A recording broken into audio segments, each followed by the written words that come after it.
All right, we are live. Welcome to everyone who is watching the replay. We are going to talk about nonsense for like the first 5 minutes, so enjoy. It's Neon Space Live with I was like to start out showing the weather check in Los Angeles. Oh, we're blowing out. wait for it. We're sunny. We're sunny. Ayo, blue Finally, skies. it was rainy Back to for a long normal. time. Back to the normal weather that we expect here. It should be like this 99% of the time, but we had a crazy streak of rain and stuff. It was raining at my shoot on Monday. Yeah, it was raining pretty fucking hard too. How was that? Yeah, we had we shot how's that for outside sound? too. We Ooh. had the boom in the rain. They set up like a couple C stands and they put like it's like a bounce, but the bounce is waterproof. So they like just put an entire waterproof thing over a hot tub and like we had a Nice. big umbrella covering the camera and myself, and then the bounce covering where the boom was. And I was like, this is crazy. But How's that for sound? Wasn't it loud?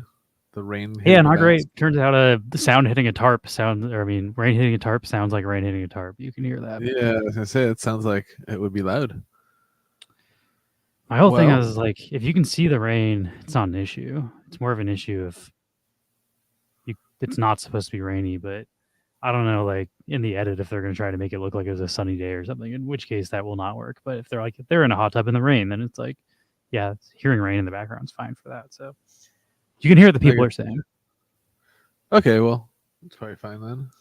We had another scene in front of a fireplace, and they're like, you can hear the fireplace. Is that an issue? I'm like, people are sitting directly next to a fire. Like, it's going to be making noise. Like, as long as it's on camera, it's not. I feel like it's not an issue because you'd want to have that sound because we see it in the footage too, I imagine. The issue is when like you're like, oh, we're shooting in the rural desert and there's an airplane flying by every 30 seconds. It's like, yeah, there should not be airplanes if this is like the 1940s and like we're not in a flight path. But like as long as it's on screen and like fits the surrounding, I don't think little noises like that are even an issue. Even like I was watching the show Kim's Convenience, I think it's called, and there's like some really, really loud room tone in some of the scenes, but they're like in a convenience store and it just sounds like buzzing. And I'm like, well, that makes sense. Like if you go to a 7-Eleven, it's not quiet. Like there's like it is pretty fucking buzzing. I think as long as like it fits the setting, that's fine. It's an issue when like the sounds like we're supposed to be like in the woods and you can hear a jackhammer going. And it's like, yeah, that's not should not be happening there. What's going on, everybody? What up?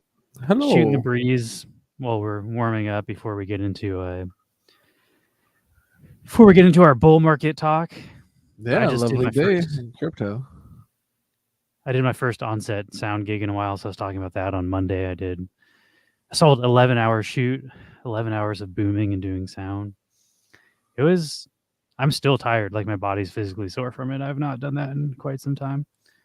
I do not remember Pudgy Penguins. I mean, it sounds familiar, but oh yeah, Pudgy Penguins. Is that Solana or where is that? I think. Wait, what is that? I'm not sure. It's definitely a PFP project, though. Yeah, I mean, I thought it was like. It's founded in 2021. So it's been a while. I thought it was ETH mainnet. Yeah, it looks like Ethereum. You want to be that guy? Want to be that guy? And the floor is now 20 ETH. That is a crazy floor. Hot damn.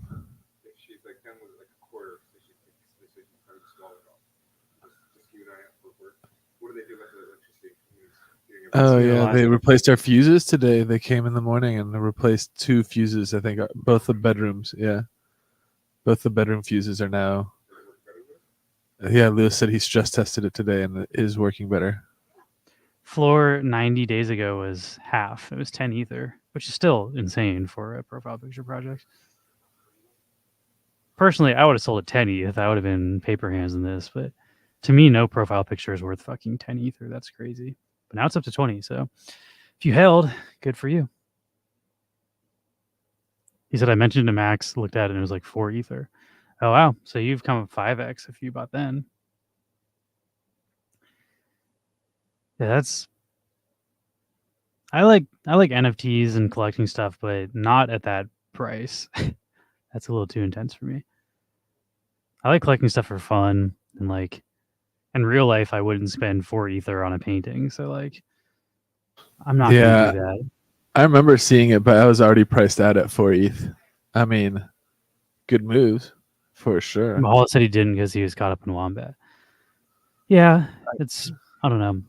There's so many projects he said I could have bought in when it was low and it went high, but how many is the opposite is true? How many could you bought in that? Hey, I'm still living large with my Mochi, like the Mochi the cat. That was a price point where I was like, I can swing like $100 or whatever, 150 it was, and those are way up still. And I mean, it's not quite 20 ETH, but it's like more than half of an ETH. And the tokens that like come with it, those like Mochi tokens are fucking flying. Like I have millions of those, and that's fun. It's like a little meme coin nonsense, but a little bit more approachable, cheaper price. I don't know. Buying something for 4 ETH.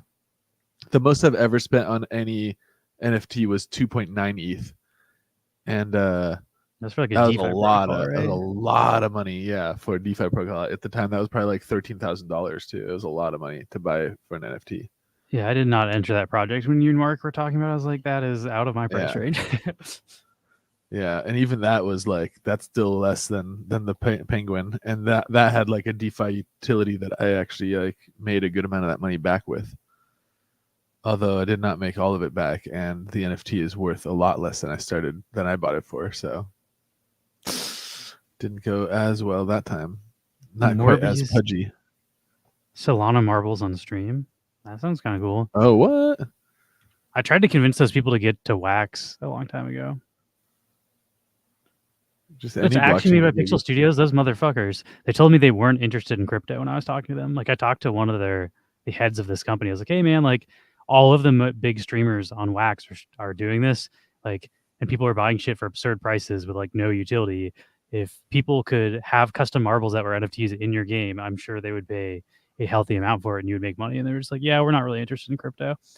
And then they ended up launching their own fucking collection on Solana. Those motherfuckers. There you go. All right. I mean, that's a cool. I like marbles on stream, but I do too. But I'm bummed they didn't do it on Wax. Which also, I mean, honestly, probably a good move for them. They probably. I don't think the floor would be 0.6. It's also not a crazy supply. 1,750. How much is 0.6 Solana? That's like probably like $70.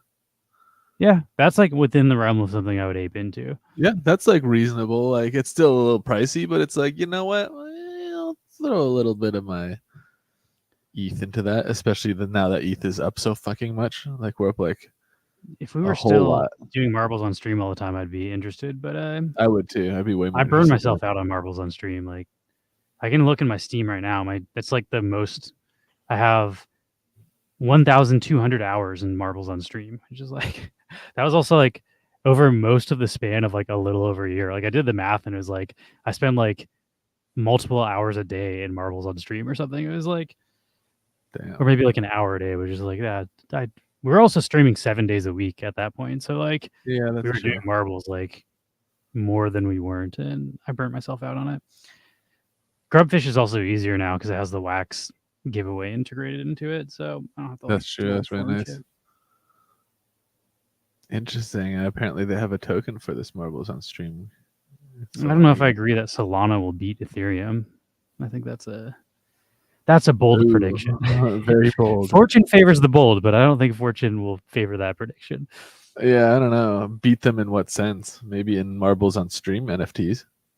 No, they're beating them 100% on that category. Yeah. So if you think Ethereum's it's like DeFi, like TVL or something, like nah, definitely not. Bitcoin is the king. Ethereum is the prince. Everybody else is just peasants. Solana is definitely going to do well this bull market. So are like layer 2 coins. I would like keep your eyes on like layer 2 coins like Arbitrum or Optimism. If Base Chain introduces a coin, shit like that. Even like Matic. Tokens with lower market caps have the opportunity to go up more. So it could be possible that Solana has a bigger increase than Ethereum if that's the metric you're looking at. But I don't think it's going to like the activity and then also the like total volume locked on Solana is going to get up to where Ethereum is. Yeah, AVAX is another one. I'd keep my eyes on that. AVAX and Solana have similar like venture capital money behind them. So I feel like all I hear about Solana is their well. blockchain breaks like semi-frequently. Like It broke relatively recently again. Like it was down. Although, you know what? To give them a little bit of like context for breaking all the time, Coinbase, the exchange broke today. Like the entire people weren't able. exchange. Yeah, like people weren't able to log in and That's trade pretty for a fucked. while. That's like, especially if like stuff's getting really bullish and people are trying to I sell mean, and you you're just guys, locked I out. mean, this isn't our first time around. We've seen this happen last time too. On days where the markets are crazy, crazy volatile and things are moving quickly, a lot of the time centralized exchanges will be overrun and they can go down. And if you're, counting on making an exit or making a trade at like peak volatility moments, I would recommend going on chain. The chain doesn't go down, the exchange does. I mean, it went down today. Coinbase is a huge operation. That's crazy how much volume they must have had to have their servers tank. It's also, and then everyone also yells conspiracy when that happens because they're like, I was gonna sell the top, and then like I got blocked out of my exchange for like 10 minutes while it was. It also when shit like Robinhood, the whole fucking when that Robinhood did their whole what is it? Not AMC, GameStop. GameStop, yeah. So like their whole GameStop thing, that literally like doesn't help the conspiracies that people literally did like freeze it just to like try to like not let people sell when the stuff was pumping. But yeah, I believe it's more likely that it just overloaded. I mean, Bitcoin almost it was like at what 62, 63,000. It was literally like $1,000 away from an all-time high. If all the other centralized exchanges are working, like how does Coinbase benefit from not getting that volume because they make money on the volume of trade? So like I don't think that'd be in their best interest to lock their customers out during like a high volatility trading period. As far as anti-conspiracy goes. That's the thing, like the liquidated thing is like I know a lot of people trade with leveraged like assets on exchanges, like centralized exchanges, and that exact reason where like right at the peak of like volatility, at the peak of profitability moments, those exchanges have outage issues. And so like I would never keep like high leverage positions open on a centralized exchange. I do all that stuff on chain. Like I guess the downside of doing it on chain is other people can see what your margins are, but I feel like the exchange can see that anyway, so it's a small trade-off. It's like everybody sees it or just the insiders see it. But yeah, AVAX also on my list. Is your internet chugging too? My internet just fucked up. Oh yeah, I see yours is like stuttered. I don't know if mine slowed down. I was just kind of. God, why does everything fucking suck? Like, power doesn't work. I also asked about the lights. We should consider. The guy was like, I guess for the audience, I'll display my lights are just totally fucked in my room. I can't turn them past half. I installed separate lights, but without them. Oh, weird. I don't know if you can see that flicker in the background. It looks like I'm in a fucking rave. Like this is what happens if my light's on full volume. So I had an electrician come in today and I was like, hey, what's going on with this? He's like, there might be a loose connection. And I was like, well, it's happening in the other room too. Like what, like how is that happening in both of our rooms at the same time? He's like, well, we have a full day of work and we'd have to unwire the lights in your ceiling and figure that out so we can maybe come back for it. But like, I don't know. It's like our internet sucks, our power sucks. Living is tough, guys. It's frustrating. Yeah. Oh, look at that. ETH just pumping right back up to where we were a minute ago. Before that big old sell-off. We're back at 34. More likely at the fuse box. They replaced my fuse today. They replaced my issue is if I ran both my computers at the same time, it would trip the fuse box every 15 minutes and it just kept crashing over and over and over. Shit was obnoxious. So I'm glad they fixed that. So I can now watch YouTube videos on my Macintosh and I can play Counter-Strike on my PC, which improves my quality of life. So I like streaming stuff on one computer and then playing games on the other one, or doing like crypto stuff on one and listening to music. So I have like this is the computer I'm currently on. Let's get some. This is what I'm streaming on. I got some speakers here. They're not as nice. And then this is like my music setup where I have like very nice studio monitors and a Mac. And those speakers sound amazing. And that's what I do most of like my media on. And I couldn't have both on at the same time, which isn't even taking that much power. Like I've done that. We've lived here like 2 years now. I did it for 2 years straight, and then all of a sudden, like every 15 minutes, just started switched breaks like every freaking 15 minutes, and I was like, yeah, we're gonna need to fix this, guys. So it took like 2 weeks to get an electrician here, but it has now hopefully been fixed. I tested this morning. I played Counter-Strike while listening to music on my other computer, watching a YouTube video, and no breaking. They said it was like a surge protector. Like the fuse box had a surge protector built in, and the surge protector is like seeing the load coming from my room as a surge in power, even though it wasn't. So he just replaced it with a new one that doesn't have a surge protector on there, and he's like, just plug the shit in your wall and do a surge protector, which I have like, here I can show. Oh boy, I just touched the camera with my finger. Hopefully I didn't smudge it. I have down here, oh, that thing on the bottom is a Furman power conditioner. So this is a power conditioner and surge protector. And then I have a battery down there that I plug everything into. And that is also a surge protector and a battery. So if the power goes out, my internet and my computer still stays on, which I was also having some issues with that recently, but I think it was related to the surge protector screwing shit up. A power should be good. Now I just have the lights that suck and our internet. Our internet has been bad pretty much the entire time we've lived here. I don't know if anybody has good internet. Every time I've ever had Comcast, that shit sucks. I see Rocket Snail in the chat. Shout out Rocket. Oh, we got Marcy starring. Been talking to Rocket a lot about Counter-Strike. We have a private Counter-Strike channel in our Discord where endlessly nerd out about Counter-Strike conspiracy theories.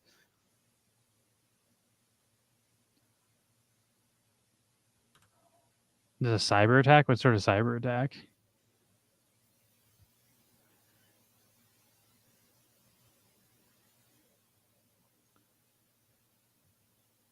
I can Google it. Cyber attack.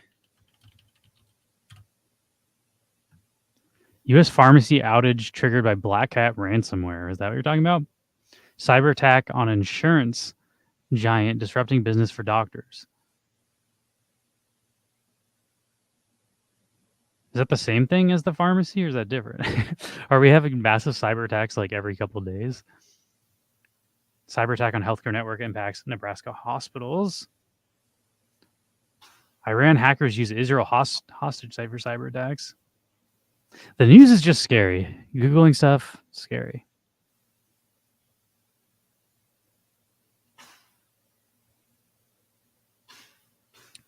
I don't really have a whole lot planned for this Wax Wednesday as far as we looked at the Woofy thing last Friday, the collections that qualified. So I mean, I guess we can look at it again, but they announced the top 20 collections. You can also now go in their Discord, and if you do the checker, you can check your wallet, and depending on the NFTs you hold, it'll tell you how much Woofy you would get from that.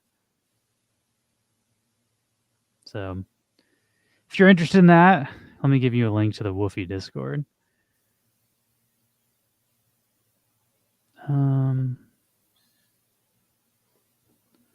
Whew.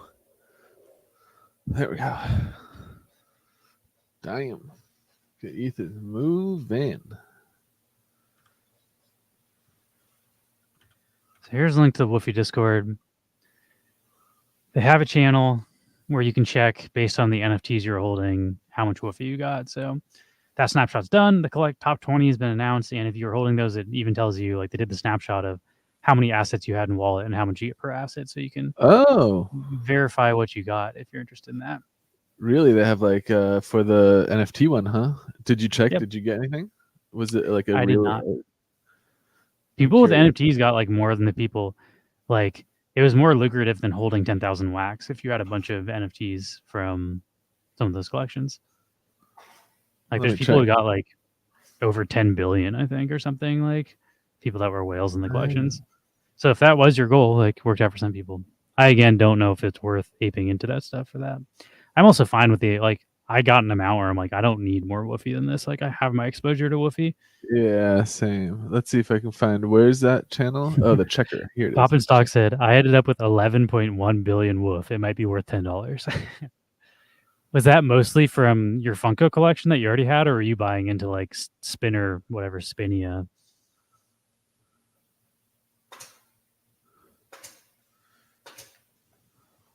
Based on what you told us, like half of the Funko stuff wasn't even in their drop wallet, so I feel like people might have done well on that. Let's see. It looks like Max collected. You did make ahead. It looks like NFT snapshot balance 593 NFTs from 8 collections. What did you get? Sorry, I was reading something. It's for my Max collected wallet. It says my Wax P snapshot balance was 10,000 wax, and then NFT snapshot balance was 593 NFTs from 8 collections. That's pretty solid. How much was that worth? Where does it tell you? Okay, approximate Woofy claim is. Wait, what is this? 1 billion. It looks like 1 billion 93 million, right? That's pretty solid. All right. Yeah. I mean, you probably got, because you had like, if you had 10K wax, that was like 700K or whatever. So that's like an additional 400K. Okay. Or 700 million. Sorry, not K. Yeah, 400 million more. Whatever, I'll take it. I literally didn't hunt any of this shit down. This is just stuff I was collecting. So cool. Nice. Wax Ape, Skunky Chunks. I think Skunky Chunks did people pretty well. They added Solana at the bottom. The bottom of what?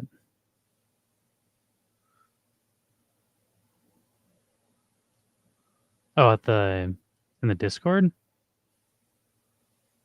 I don't see in the Discord. You mean the website? They always had Solana as a thing on the website. Oh, yeah. I'm not sure what you mean by they added Solana. Oh, said coming soon. Nice. Who knows what soon means, but coming soon is always good. What's going on, Buzz King? Soon. We're just hanging out, getting excited about the bull market. I found a kind of off the rails video that I think will kind of work for today. I want to play. I've been watching a bunch of. Does anybody else watch Lyle? Lyle, the he's called like the Advice Gecko. I don't know exactly what he is, but he's a guy that dresses up in a gecko costume, paints his face green, and then yeah. gives people advice. I've seen clips. I don't know if I've ever watched like his show, but he does like a live stream, I think, right? Yeah, we're getting into it. And the entire thing is people just call in. So like he just takes random phone calls and it's like the stories people tell. I don't even know if they're true or not, but some of them are just so crazy and like very entertaining. So I have a bunch of those for our off the rails we're doing, but one was kind of like a silly one that's somewhat financial related. And let me see if I can find that one. But I got into it because he has guests on. So like he'll have guests that paint their faces. And like Danny Brown did it. Recently Doja Cat did it, and like he gets like pretty big celebrities, and they'll just take random phone calls and give people advice for like an hour. And it's kind of like different. Like it's not the same as when someone's interviewing a celebrity. Like when a celebrity is giving someone dating advice, it's just like very different side of them. You see, Eric Andre did it, which is pretty fun. So that sounds fun. I think this is the one, but this one was somewhat financial related. So kick off our Tech Wax Wednesday with this. I was in the Burger King drive-thru and there was a homeless fellow that was in front of a Wells Fargo under the overhang, and he had a fire going. The flames were coming up a couple feet, and I was worried about like the sparks coming up and catching the building on fire. I wasn't sure what to do, so I just called the fire department. They showed up and they did have to put his fire out. Did I do the right thing? What do you think? First poll before we hear Lyle's answer. Do you think you should have called the fire department? Yeah, I think so. If it's fucking like, if it seemed like an actual public safety concern, yes. All right, here's Lyle's answer. I did go up and I gave the guy a $5 from my wallet and I offered him my food because I did feel bad. Well, burning down banks helps to fight inflation because it makes there be less money. So I think the right thing to do would have been to let the bank burn down, but still give the guy $5, thus making his $5 worth even more. I'm glad I got a second opinion on it. Thank you. Clever. I thought that was a funny answer. So you heard it here first. If you see a homeless person about to burn down a Wells Fargo, maybe let them do it. It'll make your money worth more. I wonder how much cash do you think they have on hand in a bank? At a bank, probably like a few $100,000. How much do you think that actually affects the value of money? Like that's not very much, right? No, not at all. It's also like insured. So if it gets destroyed in a fire, then it'll just be like, okay, we'll note that as destroyed and issue like a new print So let's of the print more currency. of it. Yeah, it's not like the dollar is what's represent. It's just like, yeah, physical money is just representative of like what's being circulated by the mint. That means there's probably a good amount of money that has been damaged and lost that isn't reported. So they're like the actual amount of money there is. There's also like there's an assload of like money that gets collected and destroyed each year anyway, just for like the cycling of money. I mean, you remember like back when we were like in middle school, like hundreds and 20s looked completely differently, and you almost never see those anymore. Like the ones with like the full circle around, like, you know, the president and stuff. Now it's all like the newer bills. It's because like all those ones just get like collected and burned. I like don't have paper money anymore. Who has paper money? Right. I don't know what a $100 bill looks like. What am I, fucking Richie Rich over here? Well, like here, I think I don't know joking. my wallet. I was gonna say I think I have a 20, but I have a $100 bill in like right behind my bedroom. But yeah, I mean, I remember even back when we were younger, like $2 bills I think were mostly discontinued. So it was like rare to find a $2 bill, and like, yeah. so did they destroy those? Like, they still how make did new $2 bills too. I thought they didn't. I thought the whole thing was that maybe it's the old $2 bill was the thing. But so it's pretty much like, how do they find and destroy the old ones? Do they like, if it's like people deposit them at the bank, and then the bank, so the like, banks, you know, the banks are the people like routing them to be destroyed? Pretty much the bank will like send old cash back to like the Federal Reserve to be destroyed, and they'll get new cash delivered. And, I want like 20 to 30 years of germs in my money though, so hold on to old money. Yeah, the old, like super old $100 bills are the only way you can still get that. Like, what are those drugs from Wolf of Wall Street? Like Ludes not or something? Yeah, Quaaludes. Quaaludes, yeah, Quaaludes. That's the only way you can get the Quaalude, because they have the residue still on them from back in the day. So they don't make That's how I anymore. feel. It's how I feel connected to the older generations, by touching money other people have touched. It's a way to be a part of the human race and community. There's definitely like money collectors who collect like old notes or different notes that have like certain serial numbers on them. People care about that. I know coins are. I feel like coins is what I always hear people collecting. Like, people love their fucking weird coins. Got to get that Sacagawea dollar. Yeah. Oh, I remember like when I first got my first 50-cent piece, I was like, oh, this is so rare and valuable. And it's just like, yeah, it's worth about 50 cents. Did you ever collect the like 2000? They did each state had a quarter. Yeah, I like that book for that, and I was like, I don't know what happened to it. I feel like everybody got like halfway through and then just was like, I don't care about this anymore. Like, lost. Everybody had one at one point. I think I got pretty fucking close to like getting one of each state, but then it's like, now what? You know, they're just a bunch of quarters.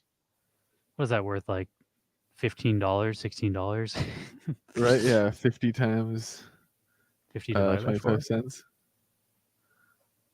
What is that worth? Like, I think it's 16 to 17. Yeah, 16, 17 bucks. Not bad. But I guess it was cool to collect them. It was fun to like try to find ones for a while at least. I was like, oh, I don't have this one.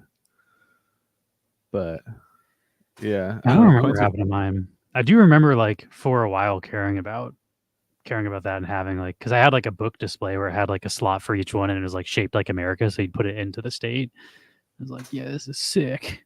One day I'm gonna have all 50.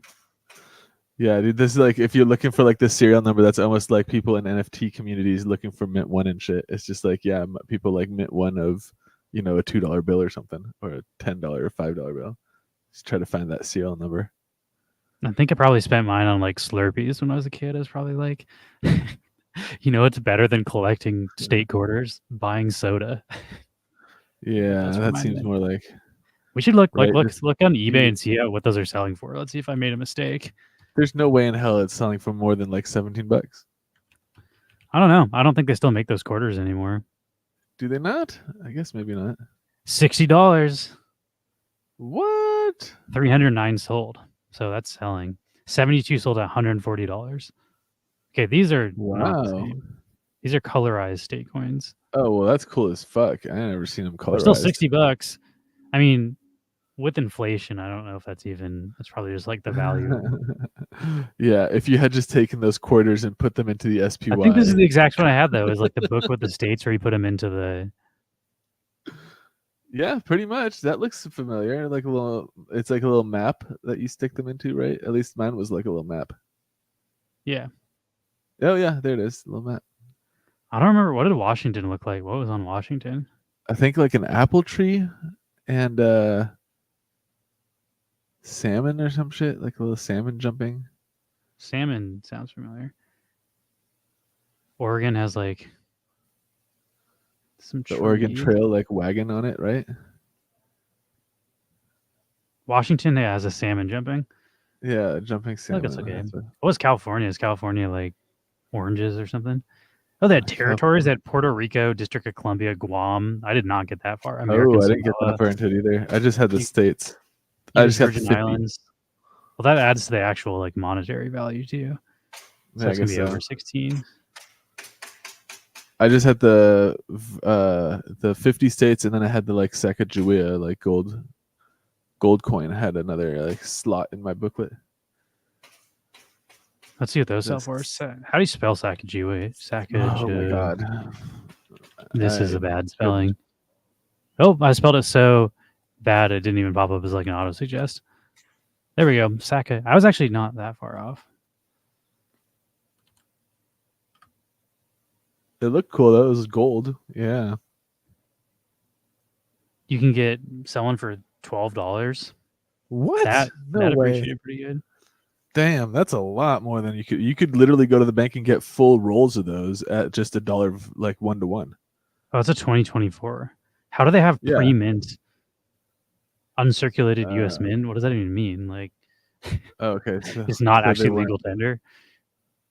I guess they weren't. 95 sold though. People are buying these for, and then 2014 $2.70. That's still over double. That's kind of what I thought. That's like appropriate for inflation. That's like what a $2014 is basically worth today. Let's see what $50 are worth. Can you still get a $50? I think like all of these like coins and stuff are still minted. It's just not a whole lot of them. A 1964 through 2023 complete uncirculated Kennedy $50 set is worth $300. Okay, well that back then they were made with actual like fine silver, so they're actually worth like $20 just in material, like one of those coins from back then, because they're actually made out of silver. A 1976 by itself, $30. Yeah, that makes sense because it's about $20 worth of. People should have been stacking those. That would have been a good investment if you're just like, give me all of your 50-cent coins in the 70s. I have a few like silver eagles. Those are worth probably like $30-$40. It looks like there are 2024. $3. Somebody will pay for that. Yeah, still seems like too much. They still mint them. They're not many of them. But you shouldn't have to pay $3 for. You could go to the bank and be like, I want some 50-cent pieces, and they can order them for you. What year is Kennedy assassinated? Was it 64? 64 seems to be popular here. Oh, maybe. What year was Kennedy assassinated? I feel like the 64. 1963. So that's like the year after, huh? They probably made it after he died, maybe. That probably, like, that because sense. he was assassinated, they made something to like represent him, you know? So I had a few of those. Even these are different. Even the 90s ones are worth $30, but that's like some Olympic thing. I also have a gold eagle. You should look up how much that's worth. That's probably worth like $2,000. Let's see, $50 coin from like 1999. We were alive then and could have one. Yeah. Or 1990 to 1999, you could get $45 for 9 of them. That's pretty good. Okay. That's still come up pretty good. Here we then. go. Here it is.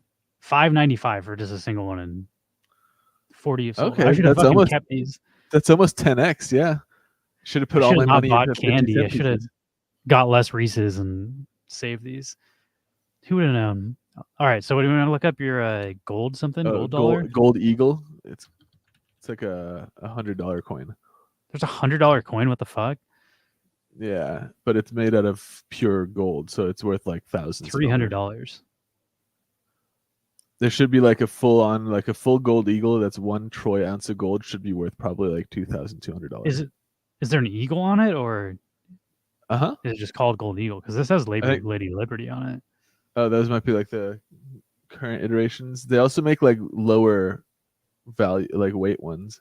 But like, I guess you'd have to do like $1 $300. I wouldn't say that's cheap. Type in 1 ounce next to it. So 1 ounce gold eagle is the one I have.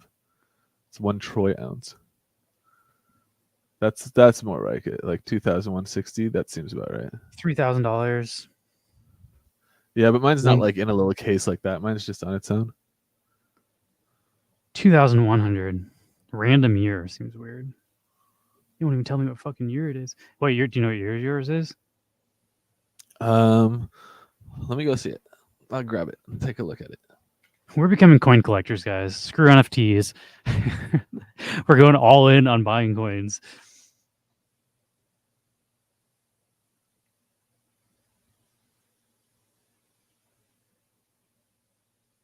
I also know stamps are pretty collectible. I've never been interested in collecting stamps.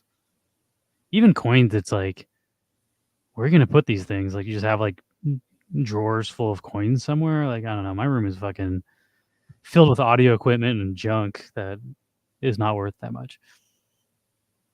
I don't know. Some of my audio gear is pretty nice, but I don't have enough space to collect stuff. It's not even a gold eagle. It's a euro token. It says Republic of Österreich or Republic Österreich, so it's Austrian. Let's see. What's it? Look this one up. It says Wiener Philharmonic. What? How do I spell that? WIENER space PHILHARMON. I can spell Philharmonic. Wait, it's Monicar. It's like a Monicar. weird. Okay, yeah. do the last part then. HARMON. HARMONIKER. That's the part. And then it's 100 euros, I guess, is the coin. And it looks like this. This is not coming up with your coin. Wiener Philharmoniker is what you said, right? Yes. Philharmoniker, and then I guess it's also 1 ounce. These are selling for $2,000, the new ones. Here's what it looks like. And I guess, let's see, where's the date? This is 2009.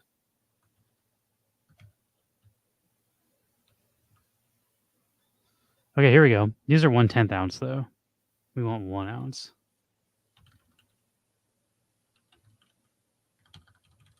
From 2009. We got 2012, 1 ounce is selling for $2,300. 2009, there it is. 1 ounce Australian gold Philharmonic coin is listed for $2,200. Yeah, that seems about right. It's Austrian gold, Österreich. That's what it says, Austrian gold before. If anyone wants to own the same coin as Max, you can own it for $2,000. Yeah, look, it totally has those instruments on the front. Check it out.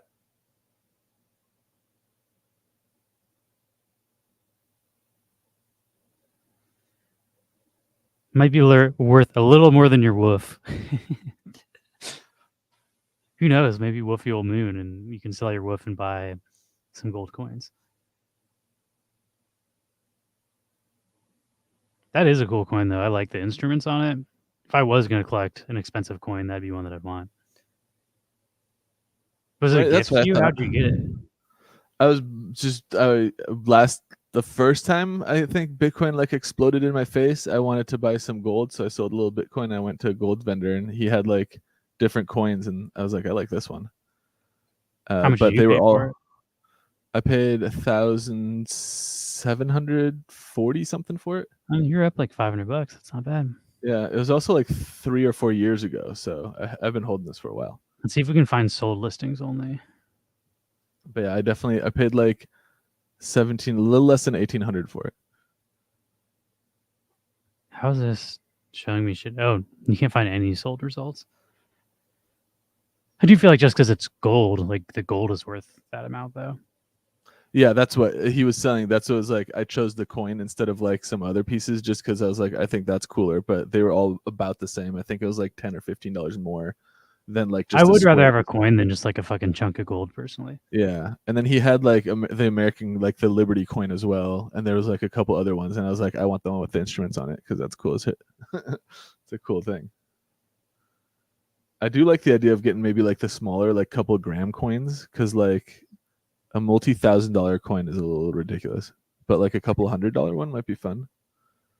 Yeah, but I don't know. It's a less space it takes up as far as like if you are gonna have to like store a bunch of shit. That's what I'm worried about. I'd rather be holding silver. I should show you. I have like little rolls just stacked full of silver dollar, or not dollars, silver eagles, and then just silver like bullion. I also have a good amount of silver. Silver was super cheap when I was buying it too. It was like $18, $16 or something. It's like over 25 now.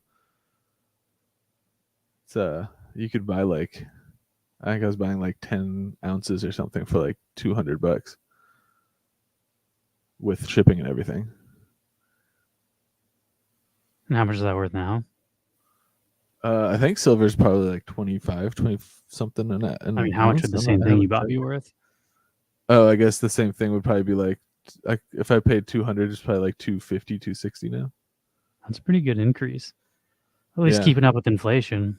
I also like silver coins are fun, especially like silver dollars. They're called silver eagles. It literally looks the same as that gold Liberty one that we looked at, but silver and is 1 ounce. And instead of saying $100, I think it says $1. And on the back it says 1 troy ounce of fine silver. But those I really like because I've taken those to like farmers markets, and then like offered people like kind of, you know how you'll haggle sometimes at a farmers market. Like I'm buying a bunch of fruit and I'll be like, all this fruit, and they'll be like, oh, that's this much. And I'll be like, about $20, you know, that kind of a thing. So like I've successfully gone to farmers market where like people are like, oh yeah, all that stuff like $30, and I'll be like, oh, how about like, would you do it for like an ounce of silver? And like sometimes people are pretty into it. They're like, oh yeah, that's cool, like sure. And then like they'll be like, silver, oh yeah, I'll do that, because it's like $25, $26, and I'm like paying maybe for like $30 worth of food, but then I'm able to get all that food for like $30. But I'm paying with a silver coin that I bought for like $18 a few years ago. Bring it with you every time you go out to a farmer's market? Yeah, I bring like 2 or 3. Like it's fun. I don't know. When I go to a farmer's market, it's like intentionally to like barter and stuff, you know. So it's, you're there for the some haggle. people are not into it, and then if they're not into it, it's just like, that's fine. I'll usually just pay whatever. If people are like, no, I don't want to do that, I'll be like, okay, well, here you go. I'm not like a dick about it, but sometimes people are excited to do like trades, especially for like silver. At least in my experience. I got more AI videos. Since we're not doing off the rails isn't going to be tomorrow, before we get into the market talk, part of our tech talk is be looking at new technology. We were looking at VR goggles last week, which maybe we'll do that on Friday. But the new latest craze in the AI is Sora, which Sora makes text to video. So you can type in videos. I believe this is the description. In a beautifully rendered papercraft world, a steamboat travels across a vast ocean with the crispy clouds in the sky, vast grassy hills lie in the distant background, and some sea life is visible near the papercraft ocean surface. Somebody wrote that, and this is what the AI spit out. Well, that looks pretty incredible. Wow. With the dolphin, that's cool. Here, I'll make it smaller so. That looks pretty great. It is missing some stuff, though. The paper water effect is so cool. The thing is missing, though, it says in the distant background, there's vast grassy hills. I don't see that. So the prompt didn't get it perfectly. Oh, actually, it's in the foreground, not the background. There's some green. Oh, I see it. But, I mean, still pretty damn good for AI. I like to be nitpicky, though. It's like a human would have taken that note and done it better. I wonder if there's also like these text to video AIs, if you can get your result, and then after you get the result, can you give it notes? Be like, it's good, but change this. I wonder. I feel like you'd have to eventually.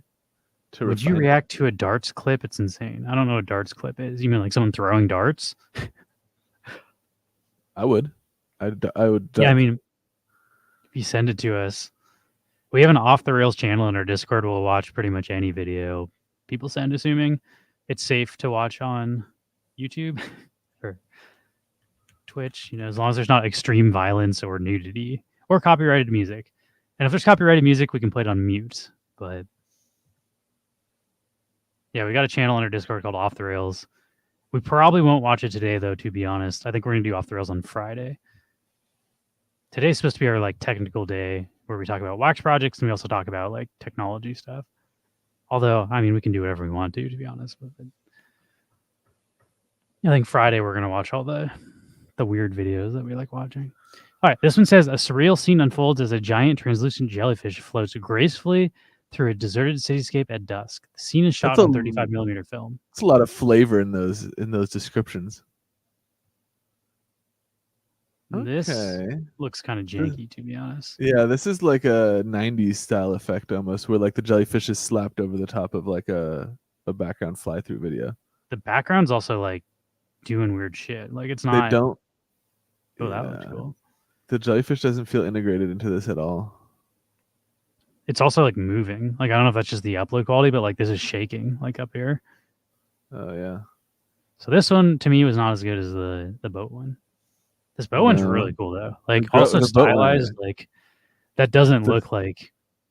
Yeah, even if it's just for like, if you were gonna make a project like with that type of like look, that might be a good way to get like inspiration for how to do effects like the water, like the way that they're doing the water with paper mache kind of thing looks so cool.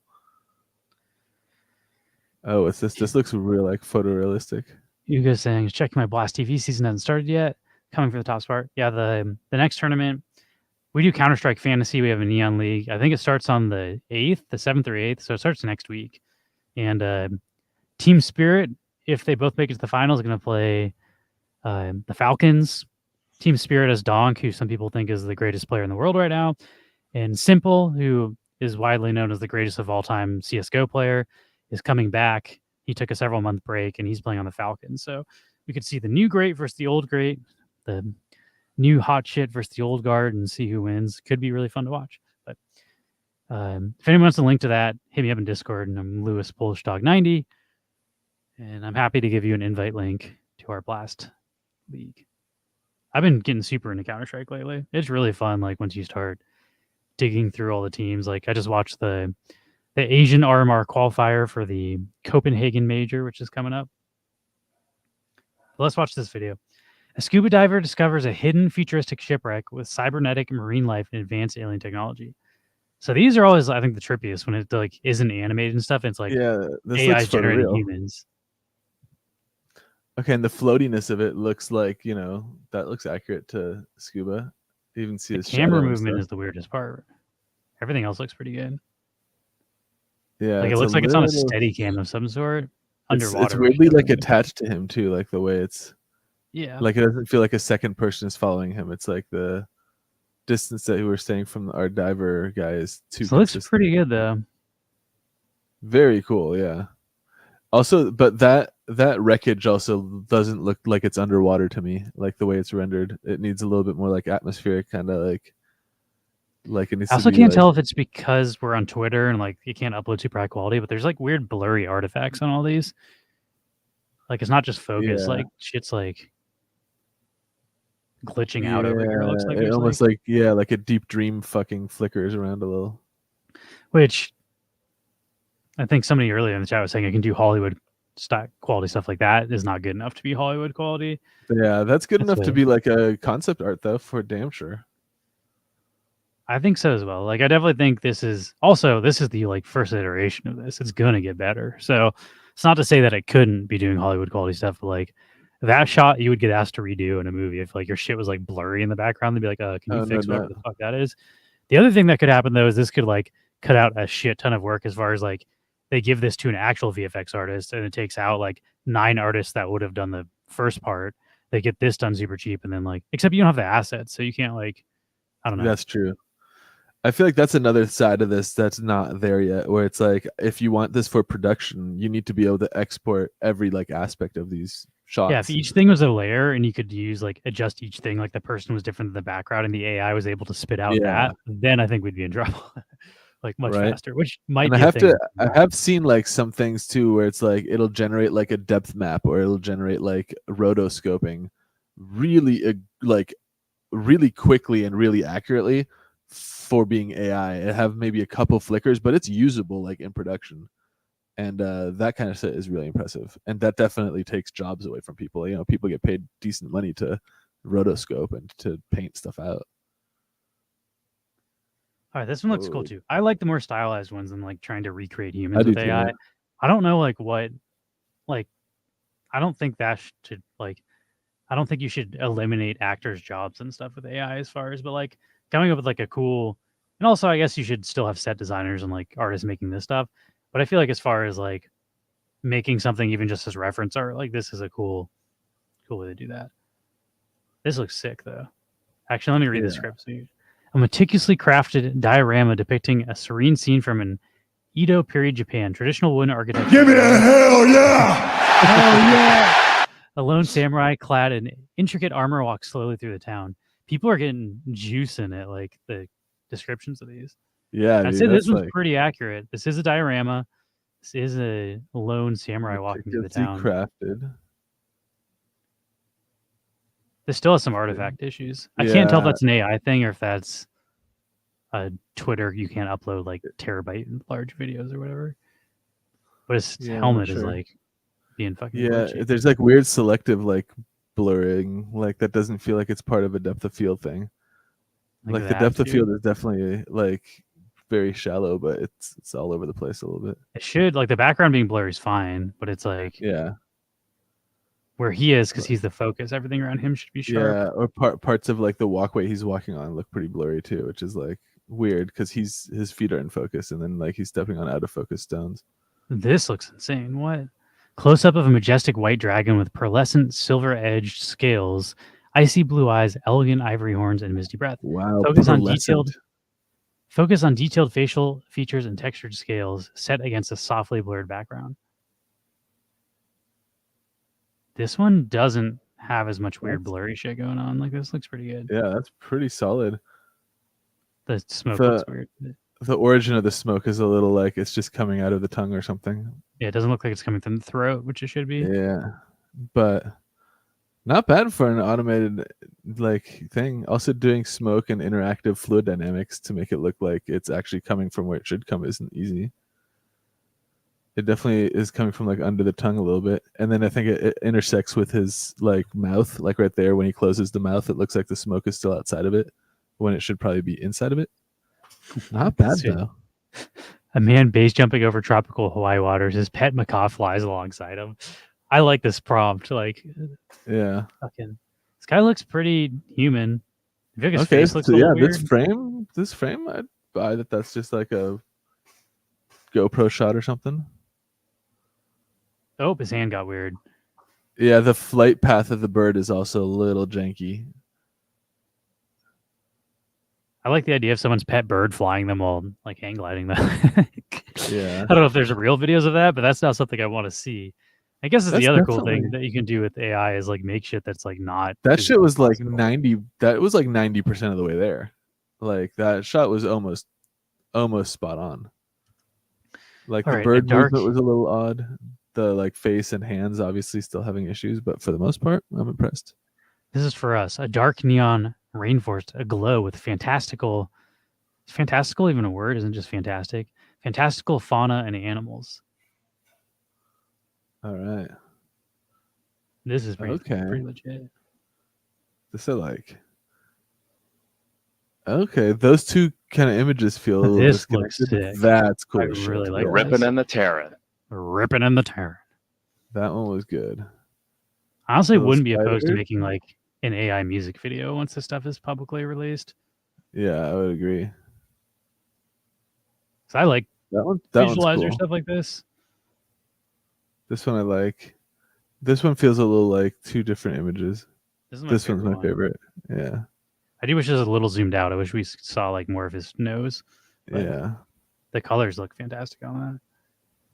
All right, this is a bunch of Japanese, so I can't read what it says. I'm guessing they wrote something about a turtle. This looks pretty damn good. Yeah, what's the surface of the water looked kind of weird at the end. Look out, Pixar. Coming for you. Pretty solid. This is footage from the next Finding Nemo. Yeah, finding, what was the turtle's name? Crush. Finding Crush. Oh, what? A ragdoll cat partying inside of a dark club wearing LED lights. The cat is holding a camera, and the video tapping, and that must mean taping. This is more like a showing kind up. of, this is like the type of prompt I would put into the fucking thing. This is what I want to see too. Like shit that's like you Yeah. can't get a real cat to do this. So the only AI could do this, and it looks like I can't play this music. Oh yeah, that cat also looks really Yeah. nice. Not bad. He's not really Raven, but pretty good. I do think I put the the focus. tail, yeah. I would have Focus a this be little. more in focus if possible. I think you could probably prompt it, like feed it back and be like, hey, can you make the feet and the tail of the cat more in focus and keep the background out of Yeah. focus? And then that would fix it. I wrote a prompt to one of those AI things, but it didn't really turn out nicely. But I was like, do a scene of like the Star Child from the end of like I didn't just say it like this. I described like an infant like fetus kind of in space, like at the end of 2001: Space Odyssey. I was like, have two Star Child style fetuses. One of them has sunglasses on, and they're slap fighting in space. And the result were like it was like two babies that were like kind of wrestling with like a starry background. And I was like, okay, Learning how I to mean, cook the prompts is like not one of the bad. hardest. Like cooking the prompts is an art in itself. Like some people definitely know like the right combination of words and stuff, and that's That's something for I'm sure. not very good at because I don't really use AI that much. But definitely like changing a couple words can totally change the output. So like I think once you learn like what to put in. All right, Yeah. I have Crittercraft in the background, so exclamation point neon if anybody wants to join our giveaway. Probably give away either a Lude Momoko or a Sune Seattle giveaway. All right, let's look at this glass. I like this prompt, glass turtle. That's really cool. cool. Damn, that's cool. There's Although I also feel a like- good amount of like light refraction and stuff, weird shit going on, or the way the sand is moving when the turtle's walking on it. That's impressive. That's I like like that you can good see through. interaction. You can see through his glass too. That kind of shit would have taken forever to render too, with all those reflections, and refractions, and like the translucency of that surface. This one That was says an impressive render. Yeah. a small chubby pug dog in goggles sitting on a stool next to an old motorcycle. This one looks pretty good. Yeah, that's exactly what that is. I think the less movement, the less artifacts you get. Like these ones that are more stable don't have the weird blur. Like when the camera's moving too much, I think the AI can't handle that. Because this doesn't really have. You get a little bit still of the artifacts. That was almost realistic. That We've already seen was. this one with the F1 driver, I think, right? Which one is this? Just an F1 race. I've seen this at least. I don't know if we watch this on stream. This is like a mock SF race or F1 race through San Francisco. Looks pretty good. Okay, yeah. I also think like artifacts and stuff when you're moving at the speed are okay. Because like What's up? a GoPro footage from that would look kind of. Yeah, at some point there is like just legitimate expectation for blur and motion. That was my brother. What's going on, Lance? Home Lance. You enjoying them pumps, yo? Crypto pumps. We were. I'm talking about maybe joining his fantasy baseball league. I haven't committed just because there's so many games in the baseball season. I feel like to follow all that and just I already spend too much time doing like fantasy Counter-Strike and stuff. I don't know if I want to. I also don't like to lose, so if I play, I'm going to play competitively. And my brother's saying he's like, oh, like people don't get injured as much as football, so it's not as like not as active. But I feel like if you are playing it actively, you have to like especially in pitchers. Like I think you got to stream pitchers.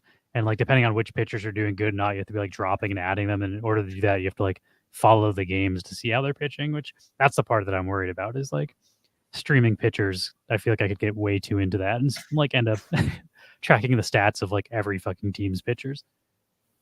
But, you know, so I might want to do it, but I haven't committed to doing it just because I'm already pretty into fantasy Counter-Strike right now. I am in first place in my fantasy hockey league though, and I know nothing about hockey, so I feel like feeling pretty confident about my abilities to analyze data. All right, I think that was all of our AI videos for today. That's a good Lord of the Rings reference. I didn't even recognize those Lord of the Rings. We've had one, yes, but what about second breakfast? Oh, breakfast. Yeah. Okay, I get that quote. I didn't realize. I thought like they were talking about pumps and Lord of the Rings. Like what? At what point of the Lord of the Rings were they pumping stuff? Yep, second breakfast. I'm the KY's in the house. What's up, KY? KY is in our chats with Rocket and I. Rocket, KY, and I have like a private channel where we're just talking way too much about Fantasy Counter-Strike. I also know if you saw KY, I made a new HLTV league for the America RMR qualifier. I don't know if you wanted to join that, but the link is in the Counter-Strike channel, buried by me and Rocket ranting about stuff. Excuse me. Should I toggle over to some Let's charts? do this giveaway and then let's get into your stuff. All right, let's do it. I'll do a new giveaway in the background while you're talking about tech stuff. Then I got to finish editing stand-up comedy. KY immediately dead. I've been mixing stand-up comedy. And like the audience wasn't very good, so I'm having to add laughs at every single punchline from every comedian, and it's taking quite some time. Sounding pretty good though. Sounds like the comedians are killing it way more than they did. So my the guy who hired me was saying, he's like, yeah, they don't really care if the jokes are funny, they just want people to laugh. I was like, what a weird fucking industry. As long as it sounds like people are laughing, the people who are judging it aren't actually good enough to judge if the jokes are good. It's like other people like it, so we'll put this on the radio. Feels kind of like cheating, but I think it's pretty standard practice. Yeah, it's like the digital padding your bra. Also, to be fair, there's maybe like 20 people in the audience, so like the audience just wasn't big enough. Even the guy who killed, it didn't sound like he was killing as well as he should have. But one guy did really well. There's one set in there where I'm like, this guy is legitimately funny, and he got a joke at every punchline, or he got a laugh at every punchline. His laugh per minutes were great. Walk the Grid, congratulations, you just edged out Wapaka. That was Wapaka, right? Creator of Wax on Edge, the Wax DEX trading aggregate. Wapaka also made a Wax bot where you can like check the prices of in Discord, which is pretty cool. And that's in our Discord if anyone wants to try it. All right. Do you have a preference? I can let you decide if you're here. Walk the Grid. Walk the Grid. Would you like? We have a Sune Loves Seattle, which is advertising. Valor and Vellum is doing the Emerald City Comic-Con this weekend, and that's kind of just a promo for that.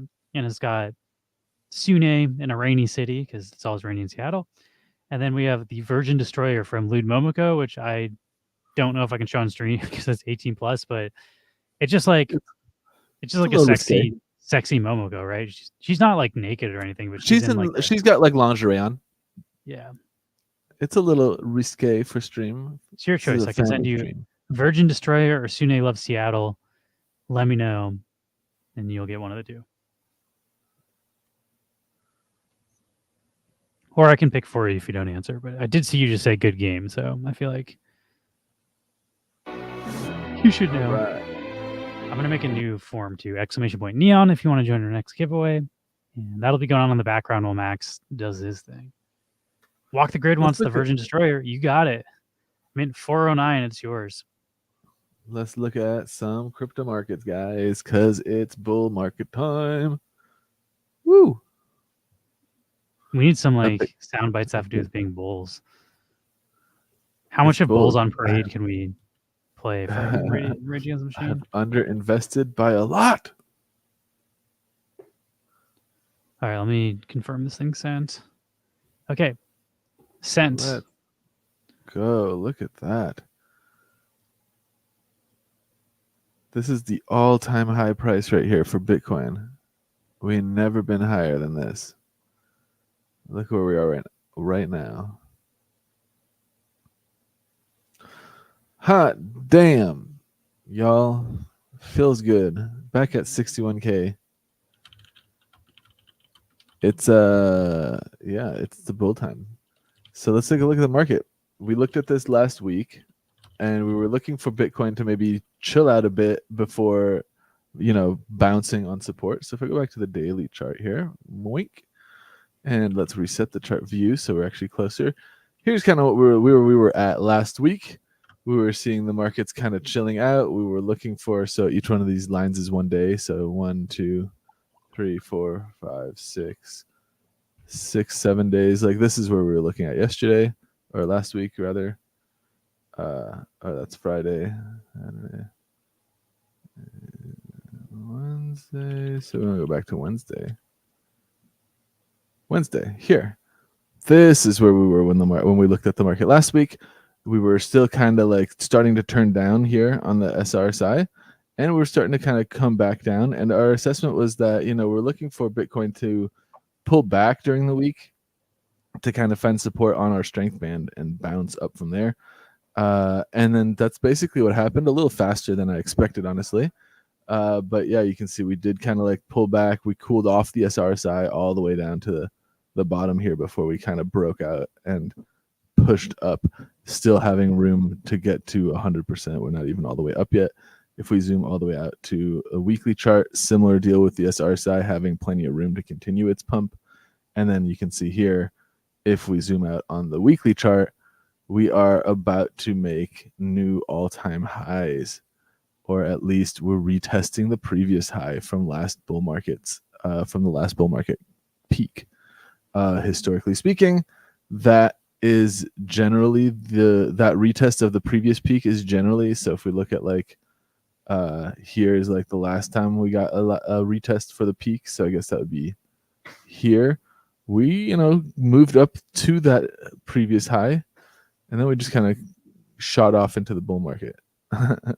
So you can see that would be kind of, this spot would be kind of like the last bull market's point where we were retesting the previous bull market's high.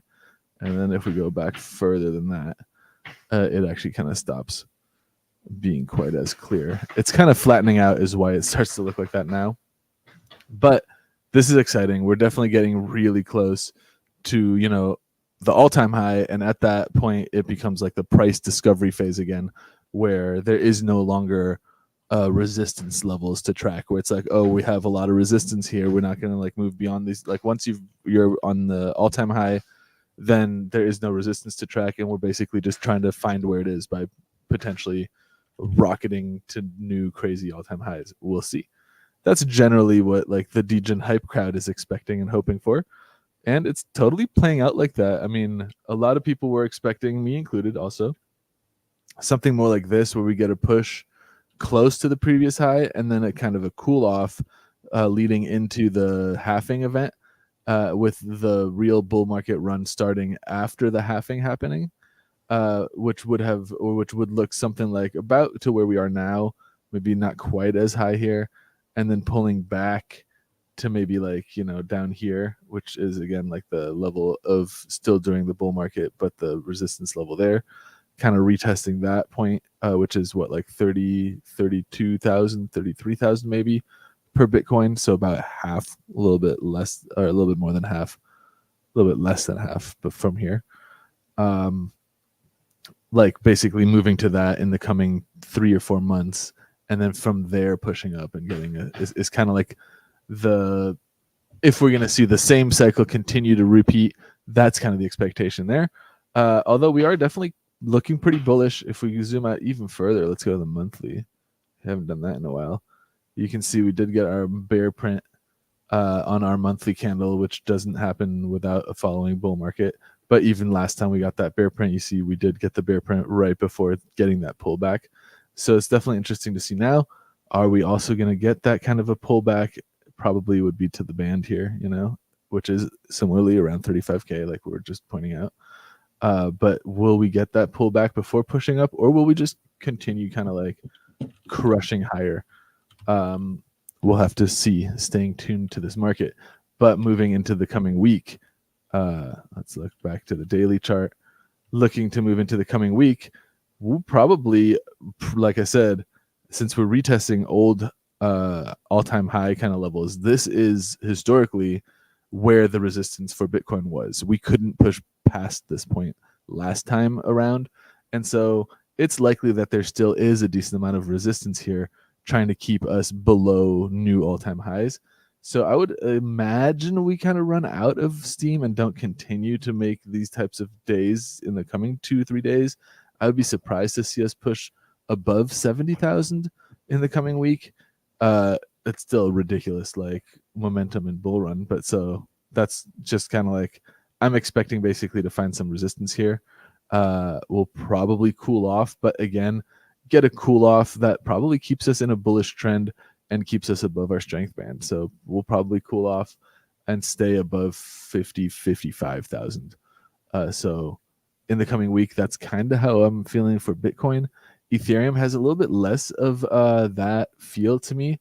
And it's not because it isn't quite as close to its all-time high, which it's not quite as close as Bitcoin is.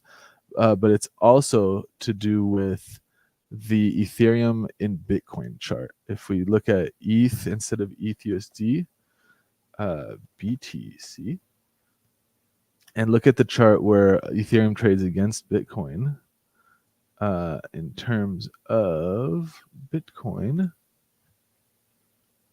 here we go, ETH. You look at this on the weekly, and you do kind of see we're playing with breaking out here. You know, we've been in this weekly downtrend, meaning Bitcoin has been gaining more relative to Ethereum. Ethereum has been lagging behind that Bitcoin kind of breakout. And you can see in the weekly chart, we are starting to, you know, here's a, you know, low, lower low, and then we made a higher high for the first time, higher low, another higher high. Maybe we're starting to form another lower low, but it looks like we're looking to break out of this downtrend, meaning that we're hoping to enter a kind of phase in which Ethereum gains more aggressively than Bitcoin. And so that is kind of in line with when we look at Ethereum in terms of dollars. It isn't quite as aggressively near its all-time high as Bitcoin currently is. And so if Bitcoin is going to cool off a bit, I think that Ethereum would still have a little bit of room to continue its run to at least retest its old all-time highs, which are around 4,500. So another $1,000 higher than we currently are, which is still a little ways away. Now let's look at Wax. Wax also, so I'm actually turn on our lines that we were looking at yesterday, or last week rather. So here we go. We have, this is the Wax price, and then here we have the red lines with the green orange line in the middle. That has been our tracked trading range since I can remember tracking Wax. We've been tracking this red range basically for a long time as basically the floor of the bear market. I actually drew out these first two red lines, I think, all the way back when Wax was around 30 cents or something. So it was like way back here where this orange line is. Call Me Trader asks, how about 61K Bitcoin question mark? That's kind of the resistance you're talking about, right? Yeah, Bitcoin is 61K right now, 61.5. So yeah, definitely if we're looking at Bitcoin's all-time kind of like chart here, I'm looking at the weekly now, you can see this 61 to like 64K range is where Bitcoin has historically found all of its resistance. Like we never pushed beyond that. And so I imagine that resistance is probably still intact today, and it's likely to find some, you know, resistance here and not just continue to blow past 65K. But I would say right now we're in like the resistance range for Bitcoin between 61 and 65K. I would be surprised to not see us slow down on this push up. That said, though, the hype machine and all this kind of stuff is still like early. Like we're still not even in the halving event yet.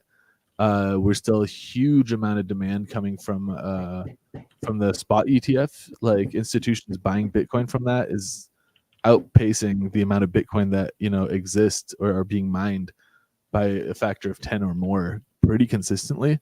And that factor will obviously double to 20 or more when the halving event happens, which again is coming up end of April. So it is really all around the corner here, and there isn't any way to kind of like postpone or slow the like approach of these things. So it's definitely an interesting time here to be back in crypto. Like I was saying, or like we've been saying also on our Wednesday streams, buying the dip is absolutely on the menu. So when we do get dips, like the other day or even this morning, like if we look at, I'm looking at Bitcoin. If we're looking at Bitcoin on the daily chart, it looks like it crushed up. But this morning, look at this candle. We had like a huge dip back down and then buy back up. So like when I woke up today, here you can see on the 1 hour, we dipped all the way back to support basically. And so I actually had a few like orders trigger, bought some more Bitcoin, and now they're up in profit again. But that's if you're like scalp trading or day trading. Either way, it helps to kind of like know that, resistance or support is kind of climbing along this this band here. So keeping an eye on these markets and looking at Wax, what do we expect now for Wax? Well, Wax is still within our range. It's really close now. It's broken out. You can see we haven't actually been higher than this in the past. And hold on a second. What? No, I took it. Yeah. There's someone just Okay. hammering on a roof right now. Yeah, someone's been just like pounding away all day. Call Me Trader also is interested in Ethereum Classic, ETC. Oh, ETC. Yeah, Ethereum Classic's old school, dude. That one it gets a lot of like volume still because it exists on a lot of exchanges, centralized exchanges. Let's look at, I guess we can look at ETC first and then we can look at Wax. Ethereum Classic is Ethereum it used to be the mainnet Ethereum, but there was an exploit that was basically undone by a hard fork of the network, and the people who disagreed with being able to hard fork the entire Ethereum network in order to undo a massive hack or massive exploit, those people continued to support the Ethereum chain, including the exploit, and that chain is today Ethereum Classic. In case anyone was wondering about the origins of Ethereum Classic. But here we have ETH Classic. Let's look at this. I haven't looked at this chart in a while.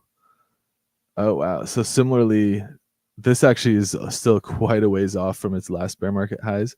But you can see on the weekly chart, we've absolutely kind of formed a base around $15 in ETH Classic, and have pushed up. Jesus, this guy's going nuts. Have pushed up from there. Looks like probably find a decent, there's potentially like a resistance level here, but then there's another one around $41 or so. So you definitely, if we're going to keep moving up, there's a good amount of like runway for ETH Classic. And then let's just go for the fun. Look at the month. The month is starting to come up on the oversold side, still kind of like not breaking out into a bullish monthly trend yet, but the weekly's definitely started to flip bullish. Looks like similarly as crypto, the rest of crypto near the beginning of the year. But ETH Classic, I'm not the biggest fan of.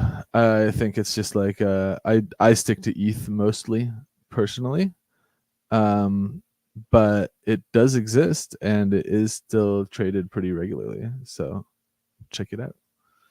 Now let's look back at our range here. We were looking at, hey, let there be light. We were looking at the Wax price in dollars, and then we've been tracking this range between these two red lines for fucking ever. Last week we were basically noting that we had finally like pushed above the orange line, which we marked as our kind of like base for this range. So you can see actually once we broke into the range, this orange line kind of was our first stop for resistance. We pushed from there back to retest the bottom of our range, pushed into resistance. It took a while for us to flip that. Now we tested it, retested it, became support. Then we, started to try to test the upper limit of our range. But every time we were pushed back, we found the support at this orange line until we, lost support here. Once we lost support, we retested the bottom of our range. We, found support at the bottom, and we've since then pushed back, flipped this back to support. And then now that we've built a base of support at this orange line, we've recently now pushed to test the top of our range once again. It looks like we got pretty close to touching, and we're getting, we're finding what we expect to find here, which is resistance. So we're starting to slow down this massive push and potentially chilling out here. It's possible we push back, regather our RSI. We give the strength band some time to kind of come back, curl up here with us as the price curls down. The two meet, and then we bounce to try again to break out of the 8-cent range. That's kind of my assumption for the coming week on this one here. Is I think it's likely we will push and be testing the upper range here, especially if we're staying bullish in the rest of the crypto market. I think we will test this range and potentially break out, but I think we'll test it, be rejected, and then maybe test it again before the end of the week. I don't know that we're going to test it and break out and bust the hell out of here immediately. All that is to say, though, that there is absolutely a trend of accumulation happening in the Wax token across different blockchains. So we've been looking at that too, like where I was pointing out how the on-balance volume has been rising for months and months while the token price has been falling. That is generally a sign of accumulation that precedes a breakout in price action. I think Ethereum and Bitcoin have had such a nice run in the last few months, and a lot of us here on Wax maybe are feeling a little left behind, and potentially thinking about maybe I should jump into some other crypto, like into Bitcoin or ETH that's pumping more aggressively, and just leave my Wax bags behind.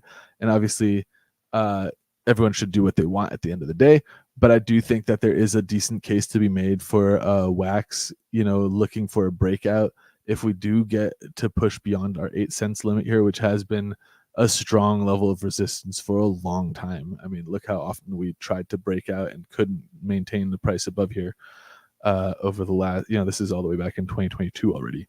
So this is definitely held up for a few years already. And once that does break, I do expect us to have a decent upside here. I was talking with Sid, who's my partner over with Maxi, where we're doing our trade kind of calls, and we'd make our indicator and everything.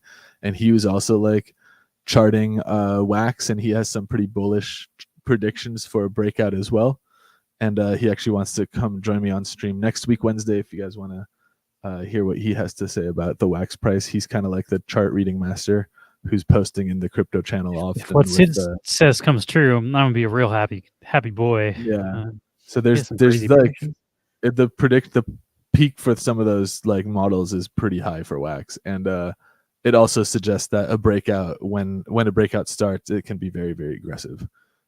You'd see potentially a price breaking from 8 cents and pushing into 30 cents and then into 70, 80 cents within a matter of a few weeks rather than months or whatever. It's I don't know. We'll talk about it, I think, more next week. Sid wants to kind of give his take, and he has a little bit better grasp on the technical analysis behind why he feels so bullish in that sense.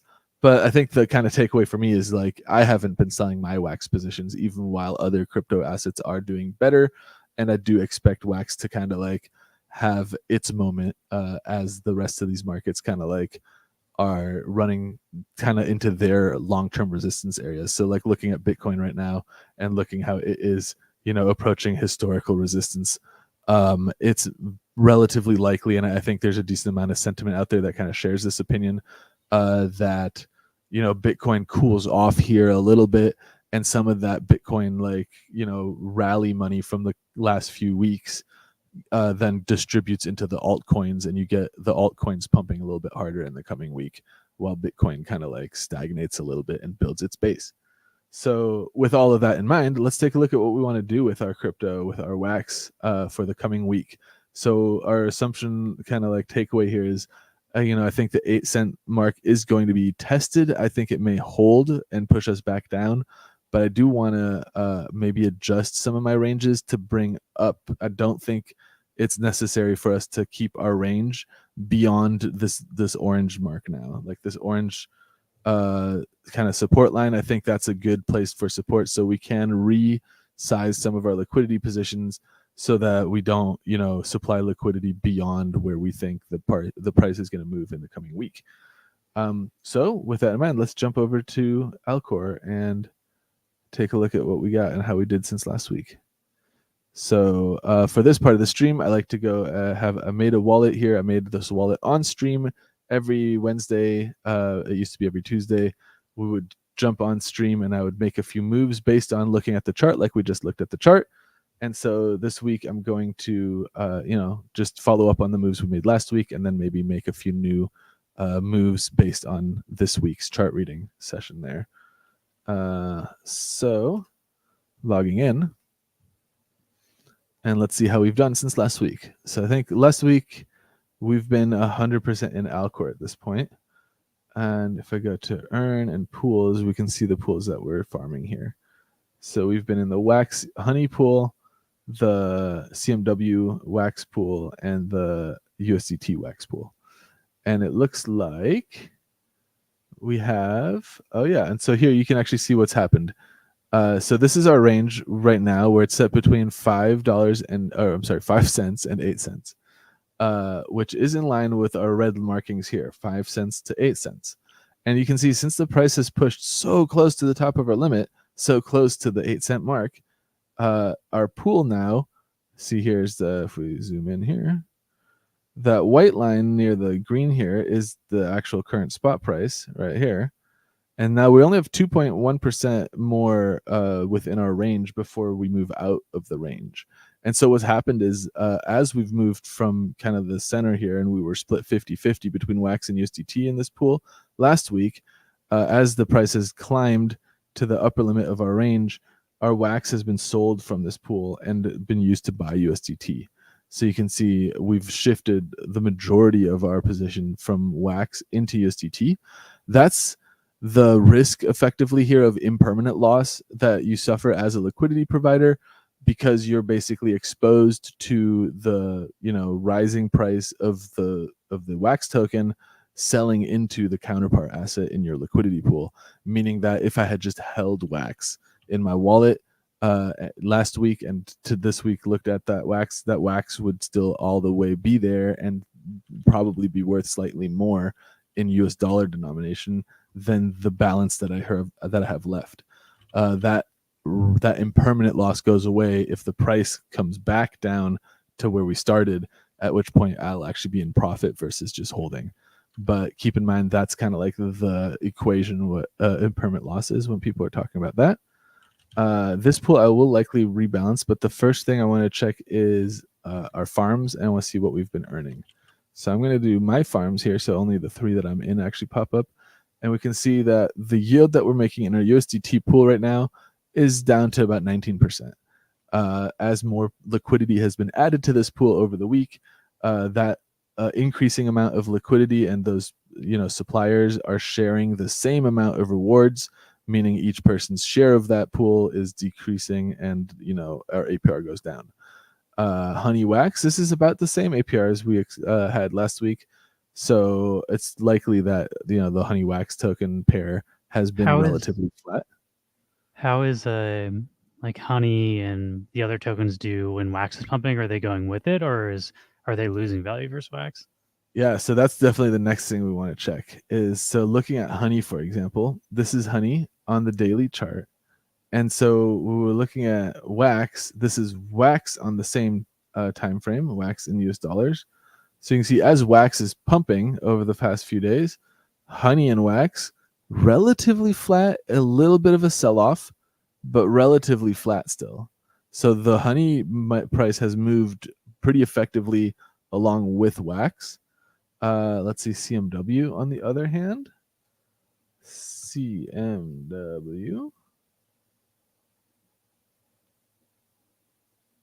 So with CMW, as Wax has been climbing, let's see, what's it going to do? Should also at some point adjust where your camera is, because this happens every week where you block like most of the chart. Right. I just adjusted where my camera is, so I'm no longer like blocking the tickers. But you have to do it within, I can't move you because you're not in StreamYard, you're in. Right. Let's see if this will. You should go top. You're gonna have to look. You're gonna have to look where I am to. You can go where I am, and then I can move. But if you look on StreamYard, you'll see where I am. Let's see.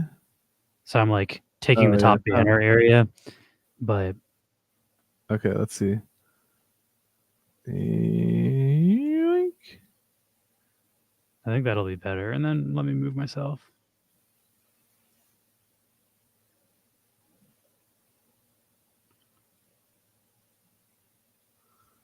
There, I moved over. okay. Now let's double back here. There we go. Now you can actually see the full chart. Nice. I feel like eventually you should make a second one where you're back in that corner so it works with the other ones, but for specifically Tech Wednesday, Wax Wednesday. Oh, there it was. And then it went away.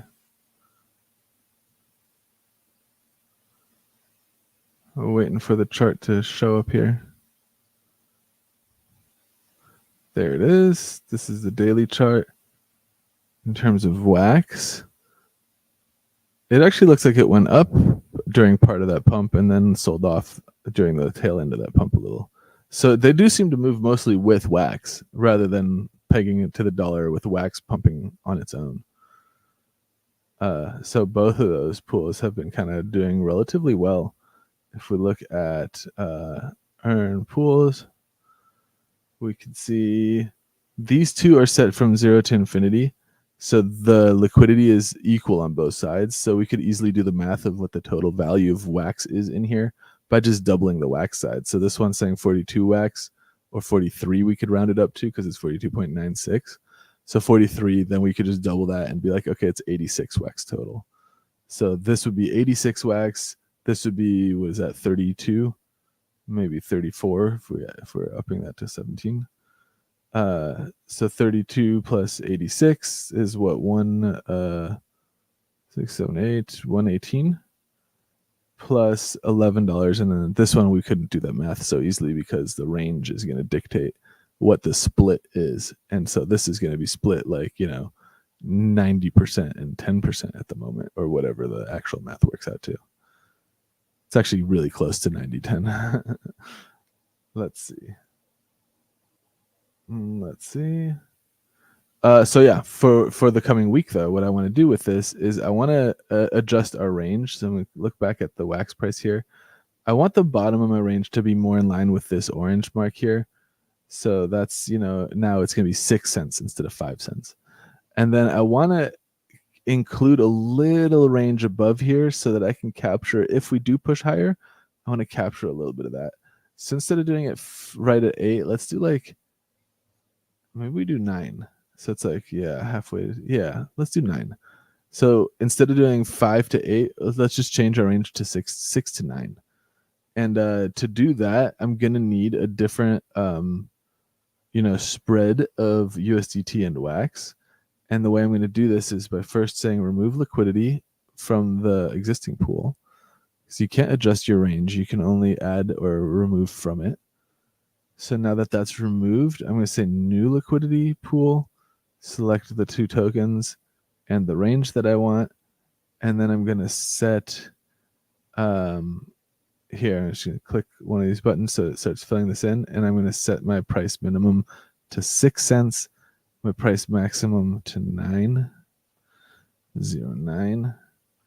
And now you can see that range is going to be basically, if I have, let's say 10 this.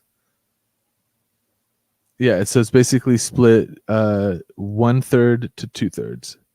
So you can see this needs about $5 while this is about 10, right? So now what I need to do is balance my wax and USDT balances so that I have 1/3 and 2/3 split. So I'm going to come to wax on edge. This is kind of where people get irritated at the math. USDT. So what I'm going to do is, because I have already, and then, maybe I should change into the actual wallet that I'm trying to trade from instead of that other wallet that has 400 wax already. Here we go. So jumping into this one. All right. So what I'm going to do here is I want to balance. So I have $12 in USDT, and I have about 9 wax already, and I want to make a position that is 2/3, 1/3 between those two assets right now. Looks like. Oh, hold on. Maybe I have a VPN on or something, or why is this so slow? I do not. It's just being slow at the moment. Okay, that's fine. I can wait. Overwhelmingly, it might even just do this all through one pool. But here, so if I do, just for the sake of math here, what I want to do is tell me how much. Oh, look at this. It is having a hard time. Insufficient amount, it says. I'll just try it over on Alcor really quick since Alcor wasn't giving me trouble. Let's log out and log into the actual wallet I'm using. I'm going to go to the Alcor swap and take a look. And I'm going to basically, first thing I'm going to do is see how much total wax, my USDT wax combined balances, and then I'll know how to split it up. So again, I have wax on one side, USDT on one. If I say, put the 12 into wax, it's 156 wax, plus my balance in my wallet is 9. So let's say 165 total. So I want to split 165 total into thirds. So then I would do, 165 times into thirds. So, or I guess divided by 3, or you could do times 0.33 repeating. So that's 55.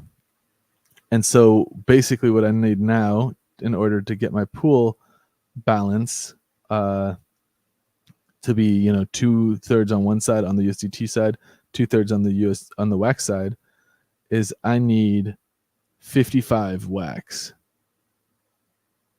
because that would leave me with 160 wax or so worth of USDT.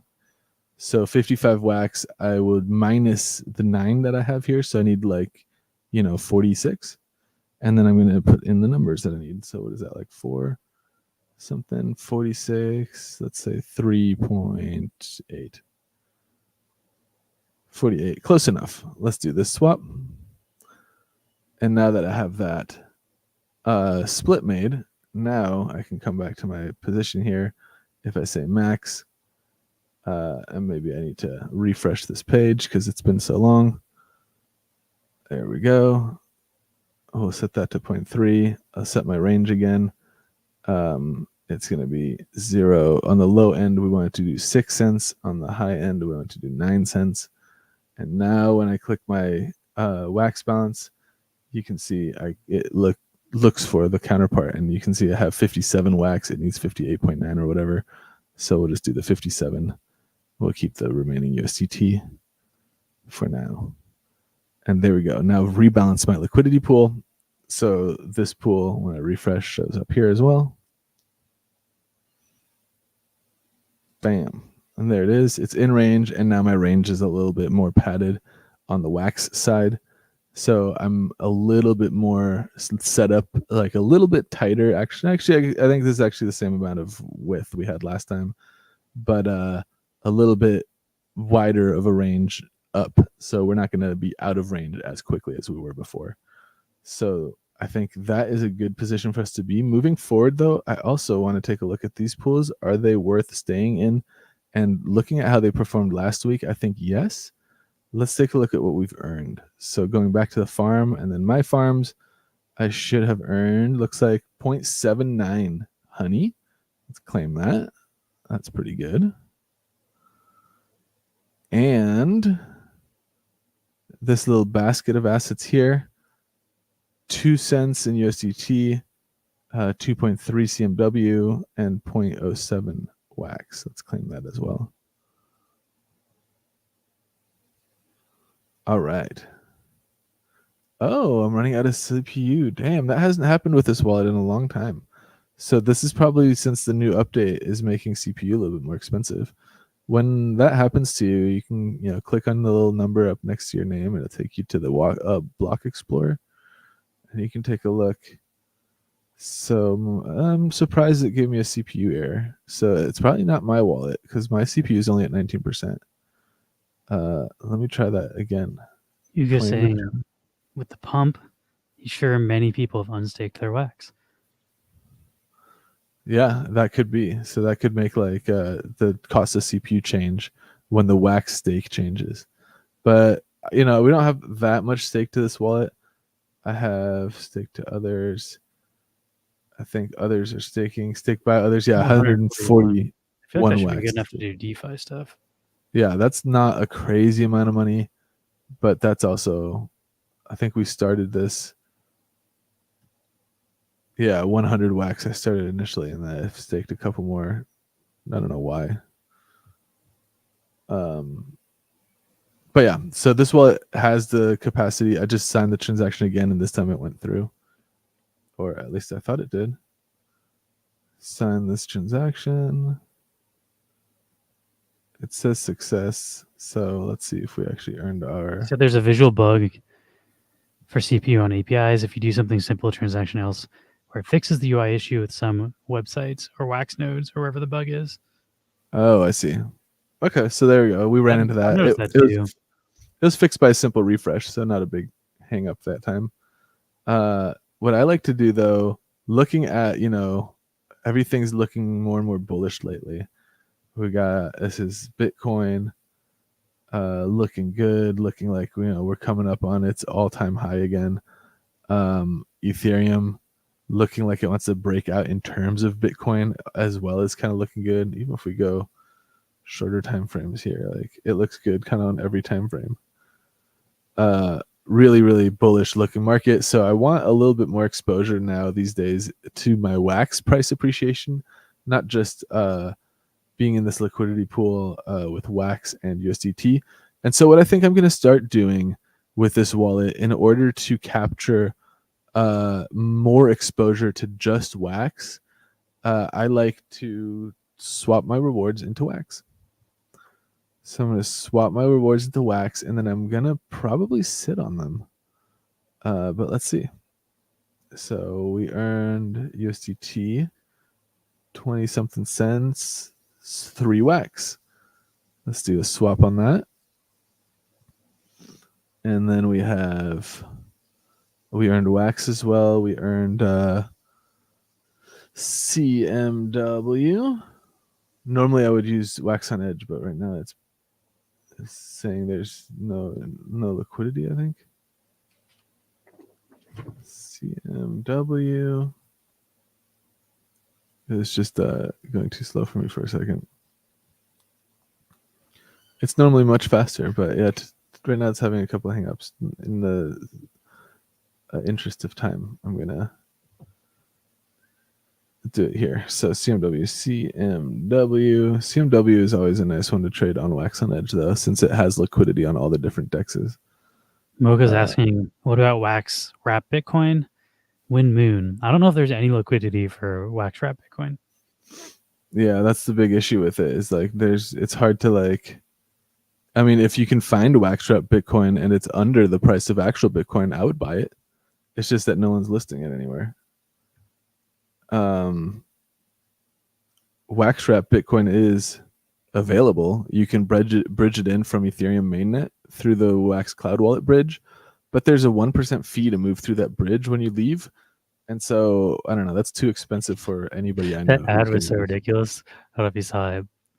It's for it says play to earn, a play to fun. What? It's like just not even like it's like a fragment of a sentence. Play to earn, to play to a play to fun. It's like, which one is it? A play to fun. Here we go. And then the honey rewards were worth 1.3 wax as well. I don't know if anybody's keeping up with the Magic Beast game. I was out on that just based on all the red flags of like, we have $1,000 assets. It's like, no, you don't. $1,000 non-transferable. Yeah, minted as NTTs in your wallet, so you can't never sell them for $1,000.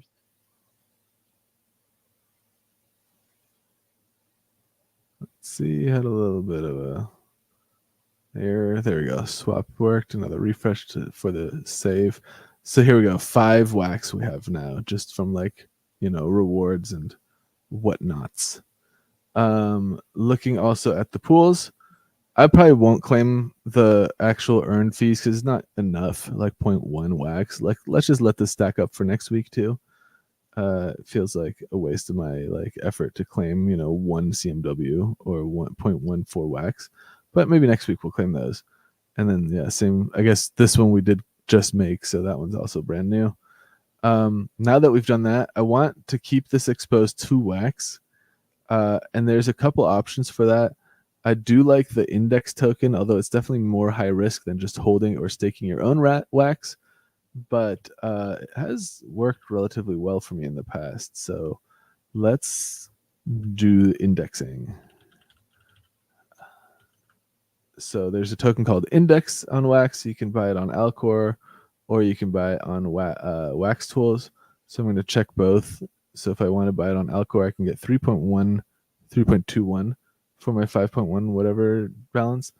If I go to Wax Tools, I can come here under Index and swap. This is where you would buy it. And let's see, what is my wax balance? 5.13. So 3.21 is what I'm competing with over here. So if I buy index token, 3.21, it's literally the same price on both places. So since I'm already logged in on Alcor, I'll just swap into it on Alcor. Index token is a index of a trading bot strategy. You can read about that here on Wax Tools. If you look at the dashboard, this is the performance of index token historically in terms of wax. You can see that when if you come and you mint this index token through their swap, what happens to the wax is it is distributed. Most of it is in this trade bot balance. Some of it is used as index liquidity on the spot market, and some of it is used to just stake for the bot to have CPU to be able to do all its trading. And so then the bot just makes arbitrage trades all day long, and then it takes its profits and uses those profits to buy back index token from itself. So basically it distributes the profits that it makes from arbitrage and from little trade moves that it does into the index token. And so here you can see that this token is appreciating at these different rates, or I guess these rates denominated in these different time frames, and that's in terms of wax. So if you put in some wax, then the idea is that every day it increases 0.03%, so 0.36% in a week. And so if you hold this token for a year, you're expecting to get about 7.28% in wax, which is slightly more than you'd make if you're just staking it yourself. But the upside for a token like this is all I need in order to make this is to hold the token. I don't have to actively vote and submit my voting because that's being handled by the bot. Random King says they haven't been able to. Oh wait, this is. I thought he was talking about index, but I'm pretty sure he's still talking about Magic Beasts. Oh yeah. So I'm derailing something that I thought you were talking about. Index. I was like, I think index works pretty well. I don't think they're sketchy, but it works pretty well. He's talking about Magic Beast. I'm pretty sure they haven't been able to figure out their staking pools. Oof. Index, I'm like, it's definitely not like a blue chip kind of thing. I would say there's a relatively small community of people using this protocol. You can see it here in positions. You can see who owns, how much of the index token. I think there's a breakdown of that too. Holders, yeah. So my yield farming wallet's the 9th biggest holder, and I only have 600. I bought these for 1,000 wax just to do an experiment to see what is this, is it going to actually work? Is it going to be worth more than 1,000 wax? And I've been holding them for a while. I guess here I can show you I'm already on my yield farming account. What I do with mine is here, there's an index bank. Once you own the index token, you can click on your account within the index bank page, and then you can deposit index tokens into this. This is basically then giving the contract the right to use the wax that was generated or used to back those index tokens is now allowed to be used for staking, because staking has a 3-day unstaking period. If you just were to stake all the wax that they sent to back the index token and then people wanted to swap out of index, there could be a potential problem, as it would be a run on the basically liquidity, because the liquidity would be locked for 3 days. And so this process, by depositing it here, now my index token is also locked for 3 days, but now I earn wax from stake rewards on top of the appreciation. So then you can see, I mean, I recently claimed them, but if I wanted to, I could come here and I could say wax, and I could withdraw the wax anytime. And of course, on top of that, I still have all my index tokens just chilling here. And like I said, I bought these for 1,000 wax. And if I were to right now, withdraw them and swap them, I could sell them for 1,084 wax. So it is working out. The experiment is working. I'm a fan of this kind of thing. I don't think that I want to participate with our DeFi wallet in this locking section, but just buying and holding the index tokens, I feel like is a liquid version of this kind of like proposition that I like a little bit more than just holding wax. Because this is basically like a way for me to consider I'm holding wax that's also earning stake rewards, is kind of like how I would consider this. It's similar to holding like wrapped stake Ethereum or something. Similar, not quite as decentralized, not quite as like immutably deployed and secured by just reviewed contracts. This is a little bit more fly by night. But so I've swapped our wax into index, and that was 5 point whatever. If I can always swap it back for 5 point whatever. But now the goal is, I'll wait, and next week, if I want wax for a new position, I can just swap out of index. And because a week will have gone by, the expectation is I will be able to, swap for 0.36% more wax than I would if I had just been holding the wax. So that's kind of what I'm going to do with the excess rewards in this wallet. And I think that kind of will conclude what we want to do this week, or what I want to do this week with our liquidity pool here. So I'm going to keep these 2 rewards funneling in. And as a quick reminder, what we did was we rebalanced our USDT wax range to push from 5 to 8 cents. Instead, now we're doing 6 to 9 cents. So similar width of the range, but we had to buy some wax back and widen the upper end of that range and narrow the lower end of it, basically. We also claimed the rewards from the Wax Honey and the CMW Wax pools, and then turned those into wax, all the rewards back into wax tokens. And then we turned the wax tokens into index token in order to basically sit on a token that does a little bit more than just it being wax, while we wait for next week, as wax, seems like it might be appreciating in price, and we want to increase our exposure to wax. Yeah. So with all that said, let's. What were you saying about the beasts thing? Because I'm curious. I thought they had a funny ad on Alcor. Oh yeah, that's true. Let me go back to my webcam. But Random King was saying that they haven't figured out their staking pools. Oh, I'm back down. But yeah, so that's where we're at. I think the markets are looking really bullish. I'm obviously, like, I think spot buying is still, buy the dips and stuff. But for now, let's see what happens in the coming week. We are approaching historic resistance level in crypto, so it is probably time to cool down. But again, I think there's a lot of hype and a lot of retail and a lot of like institutional money that's just not in the markets yet, and now has a very clear avenue to getting into those markets through these new investment vehicles like the spot ETFs, and with the legitimacy that comes from having a BlackRock backed ETF you can buy at Fidelity, like, versus making a coin at Gemini or Coinbase and buy crypto and move it to a wallet. Like, a lot less people are interested in that than go to your existing stockbroker and buy shares of an ETF issued by an investment bank that is too big to fail. So exciting times ahead. Let's see if it continues to make this kind of pump. I saw this posted in the Wax Telegram too, which looks kind of cool.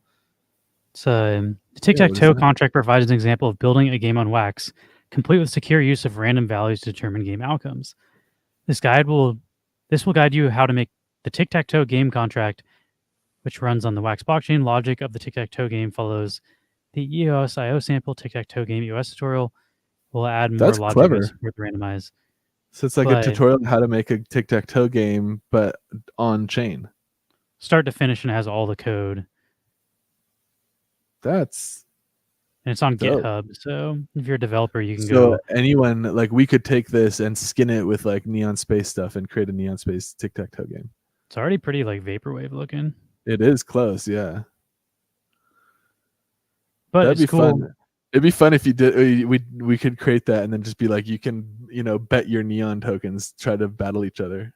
Just winner takes it all. No fee, no nothing. It's just gambling. He says tic-tac-toe is typically played by 2 players. Okay, we understand that. It says they have 1,900 tick though, so I wonder if like we could just change the contract somehow to make the token accepted Neon, and you could bet Neon to play tic-tac-toe against people. Dude, if I could make like a tic-tac-toe bot that's like on super hard, I would totally put up like my own Neon and be like, if you can beat the like bot on legendary difficulty, you can win Neon from it. Tic-tac-toe is such a dumb like. It's not a skilled enough game to like if you know what you're doing, you just tie every single round. Yeah, exactly. So if you build a bot that knows exactly what it's doing, there you shouldn't be able to beat it. Or a tie. If the bot's good enough, it shouldn't really be losing. But I just think it's cool. I'm not a developer, so I don't know what any of this stuff means, but they have it all written out with like flowcharts and the smart contracts. So if you're trying to learn how to make a game on Wax, I feel like this is a very good resource that you should check out and see if you can do it yourself and edit some of the stuff. Yeah. Oh right, I guess the other like takeaway from our tech talk was don't ape out of Wax. I think Wax still has a bright future, even though we're lagging behind.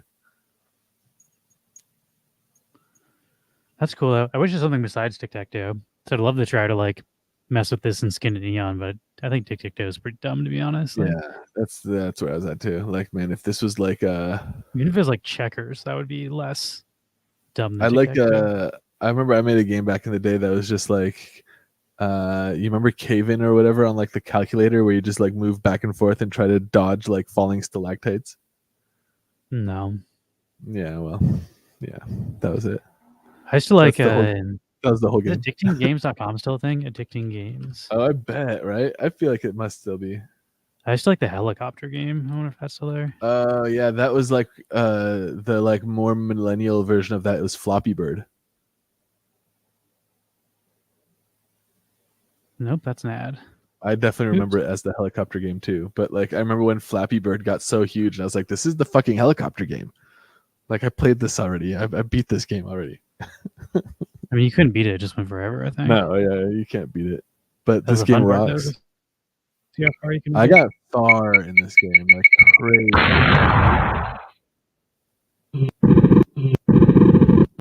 Right, it's basically Flappy Bird. I don't know if I've ever played Flappy Birds. With this, I used to play Snake was one of the early games I played. My dad had that on my dad gave me one of his old cell phones when he like upgraded, and it had Snake on there. I played it. It didn't have cell service, but I would play just like, oh, fuck, I suck. Oh, bullshit. How far did you go? 749. Let's see if I can beat 749. That's not bad. Is this similar to Ribbon? Ribbon was the other version of this game. That I Yeah, know. Ribbon is like this, but without the helicopter skin. It just had a ribbon. I believe the like physics were different in Ribbon too. Like you could go up faster than you go up in this game, but I could be wrong. Yeah, this one also has a similar physics thing though. Like you fall faster and you gain speed on the way down more than you do on the way up. Which is why you always want to stay on the top if you have the choice between the two. Oh my god, I'm lagging. How's my computer lagging? On this game? Oh, lag I'm kill. blaming the lag. All right, I'll do one more. I'm gonna get stuck into this. Addictinggames.com that's the truth. This is Isn't C++. I don't know what this is in. I don't know either. I thought it would be like probably like some kind of Unity APK, right? It says develop toolkit. I don't know. I don't know shit about code. What language? C++, 53%, JavaScript, 35%, Shell, 9.7%, and Makefile, 1.3%. Holy crap, it breaks it down. That's cool. Why is this lagging so much? Why can I run Counter-Strike on my computer with no lag and I can't run this game? This is it's going so fast, it's got to render all those frames. I think it's all the ads that are popping up, so I tried to like go full screen. Nope, ads are still fucking popping up. You can't escape the ads. All right. I gotta beat 777 though. I gotta get 1,000. Yeah, it gets really thin at some point where it's like you can't make any mistakes. Oh my god, it's still lagging. What the fuck? It's that fucking Air Force ad, like right when that loaded, it was like lagging. That should have gone down there. It's getting risky. Yeah, that was. Oh, I couldn't get up. I couldn't get up. Yeah, I suck at this. This is bringing back flashbacks for me. Oh my god. I'm just tanking. I believe in myself. I have to get 1,000. There are a few other games in this website that I used to play a lot too. There's one where you like were shooting down helicopters and you had guns and stuff. Oh my god, it keeps lagging. This is not the type of game that you can play. Oh yeah, was it Storm the House? I don't remember the name of it. Storm the House doesn't sound right though. Oh!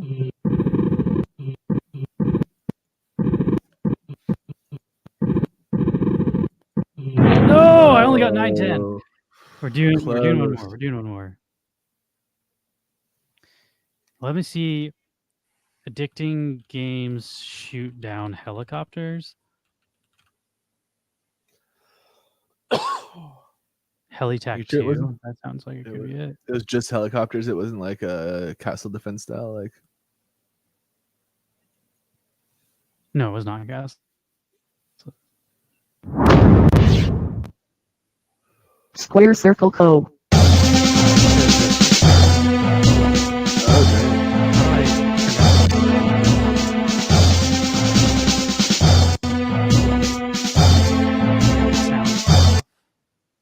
Where do we want the sound on? How loud was that? Can you hear me talking? It's pretty loud. It's pretty loud. Turning off the sound. Yeah, I think you got to turn it down or off. Yeah.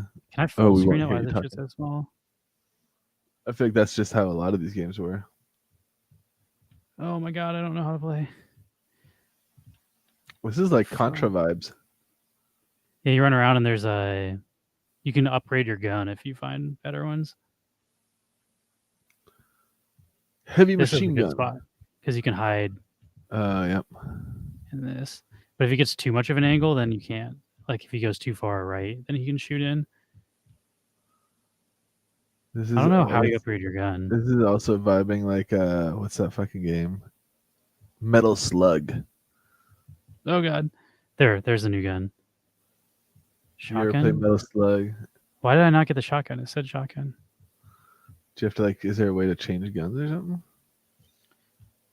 Let's see.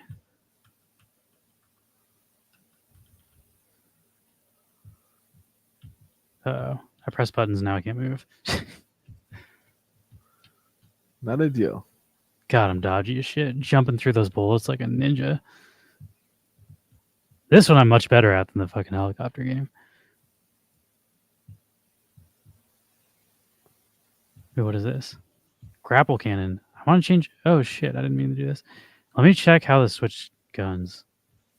There's also like a time distort. There's a bunch of stuff. Oh. You can go into like matrix mode. It's not the numbers. Numbers doesn't switch gun. Oh. P pauses it. Oh, the volume is back. I think S does sound. Let me go to the controls. I don't need to submit the high score. Controls. Change weapon is end. The fuck does that, dude? Press a key. Change weapon should be... Can I do mouse scroll? 1. Hyper jump is control. Time store is shift.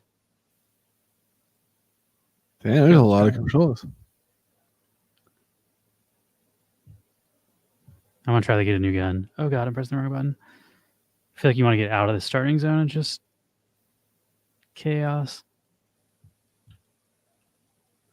I used to play this a ton. This game was really fun. Oh, you I can just hold remember down click. I don't need to keep tapping it. It gets really hard too. I forget like how it gets harder, but I think either they get better guns or like they start getting more health.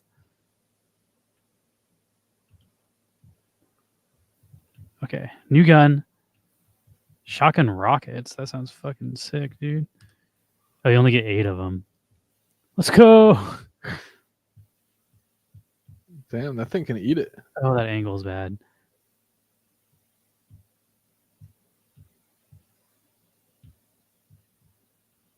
Oh no, I'm eating bullets. Back to playing How gun. you get health back? I don't think you can. Ooh, random gun. Flamethrower.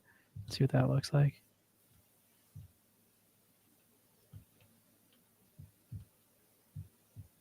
Get wrecked. That looks like it works pretty well. I don't think I should have gone up there. I took a bunch of damage. Yeah. It looked like the range of the flamethrower was pretty good. You could still hit it from the Oh ground. no. Fire mines. Oh wow. That's pretty sick. Oh god. Problem with getting all the way over here is then he can shoot my hole. Right.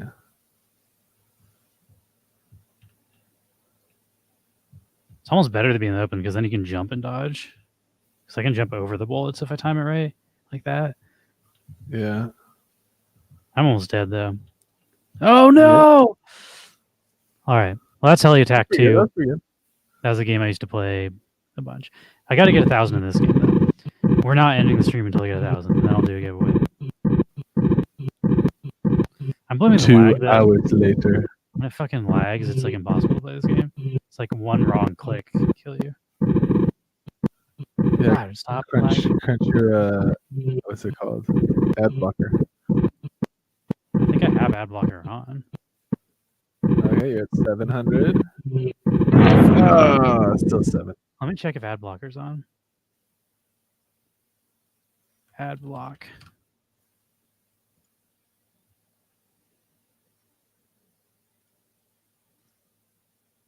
I swear I already had this, but I guess I don't.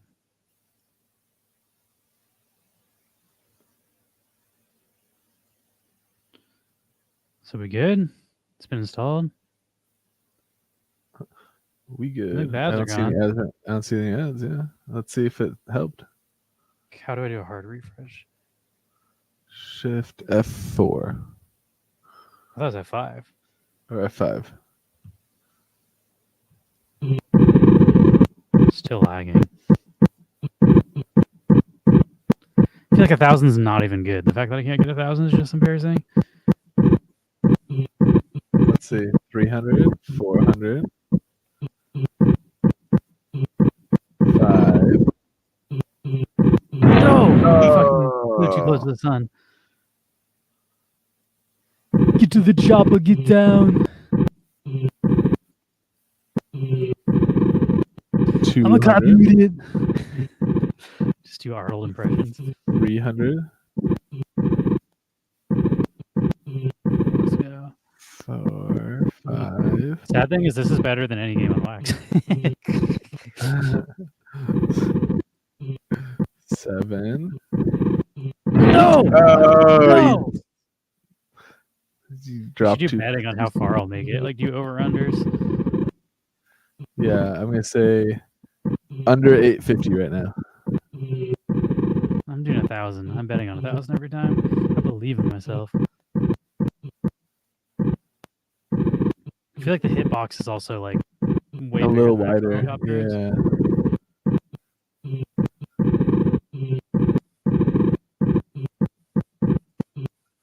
Fuck. No, I should have gone through there. What the fuck? You're right, though. I got 850. I was 825. right. It was 825. It was getting close to my over under though. I almost lost my bet. That was the hitbox issue, though. Like, I actually timed that perfectly. The helicopter size-wise should have gone through that hole.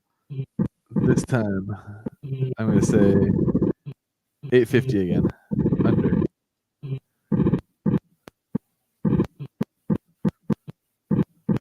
Oh my god, the lag. You're at 700 now. under 822. I should have Still gone under under. 850. That's another win for my bet. How I'm have gonna bet. I at my best? I got. I'm betting over. I'm betting over 850 this time. I feel it this time.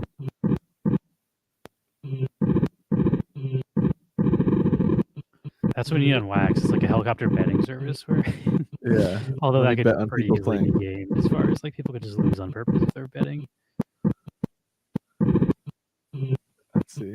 I feel like you'd have to do it where like the contestants are winning something if they win, so like they won't throw it. Right. Oh shit. Oh shit. No! Yes. 9.5 Over though. 850. I was right on my bet again. I'm All going right. under. I'm going under. You're gonna fuck up this one somehow. This one I'm I making feel it this. 2,000. This is an Getting under better one. each time.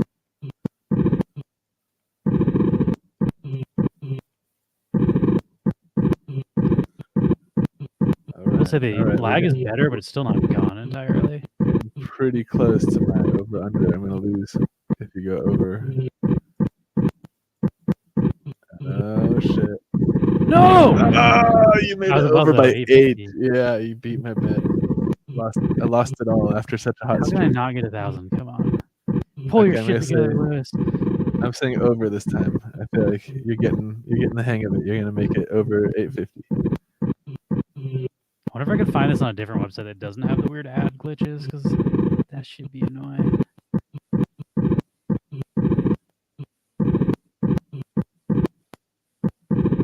Oh my god, I'm playing the lag on that Should have gone one. under. Damn it. I'm two losses now. I'm seeing if I can find another website, because there's no reason that should be lagging. Like, Yeah. that's not it. Is it really only on addictinggames.com?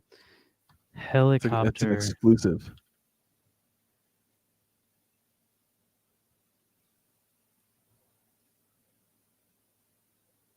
I feel like there's no way somebody didn't copy the code to a different website. Yeah, this. Copter. Oh yeah, that looks about the same. God, this website also has fucking ads everywhere. Let's see if it doesn't lag. This lags even harder. Let's see.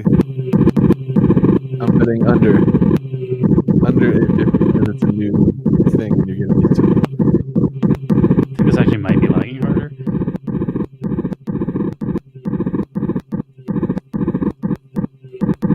No!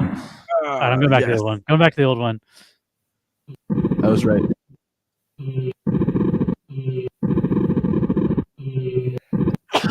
I'm betting under. I feel like under 850. You're getting too comfortable, and you're gonna like make a mistake early on.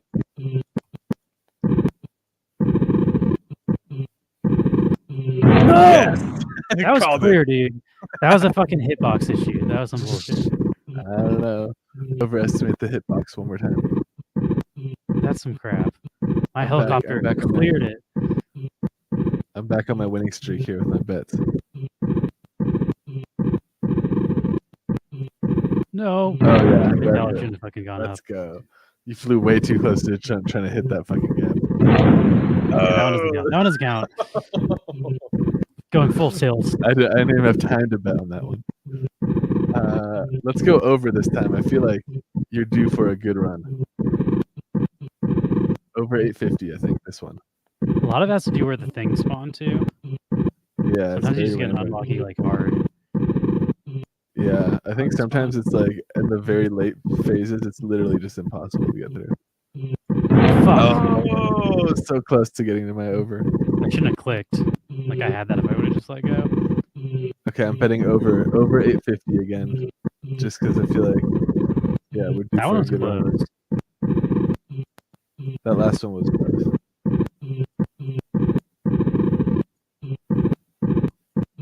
Oh no! No, Bad judgment.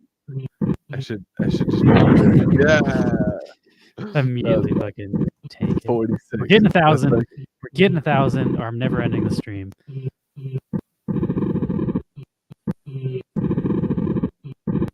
I feel like someone in the chat's gonna be like, I played it once and got 1,000. I'm like, fuck you. Don't share the link. They're gonna lag you more. 3 years later. Okay, that one was pretty good. Oh no! Oh shit! Oh yeah, this is gonna be over, dude. This is a good run. You're already over. Oh, there it is, 1,000. Damn, dude, come at me. Now you're flying. Fuck. That- 1,331. Let's go. tight. That's a tight All right. fucking Now we can squeeze. end. Now we can end this. Let's do our giveaway. Yeah, now I can die happy. That game is too much fun. That was a good run too. That was a good one to end it on. It only took me like 25 runs to get 1,000. Here, I'll post. Yeah, Let's yeah. find that link. If anybody wants to try and post their score in our chat, see if you can beat 1331. I should have screenshot. 1331. That was pretty good. Like, I don't know if I could try and beat. I mean, I could try, but I don't know if I could beat that one. I want to keep playing it. I'm fucking addicted to that game again. I wonder if there's a ribbon. Should we see if there's a ribbon game? Ribbon. You get sucked into it.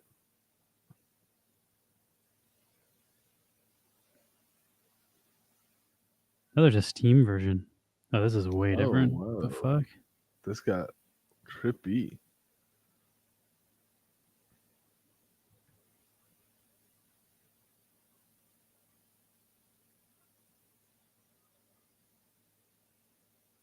Why is ribbon? What is this shit, dude? What is this? Colossal Con.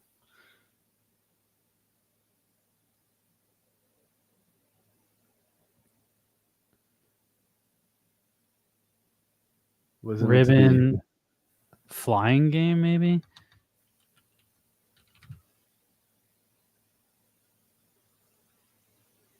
It didn't last. It didn't stand the test of time the way that the helicopter game did. I don't know if that ribbon was ever not on the phone. I think might be the issue.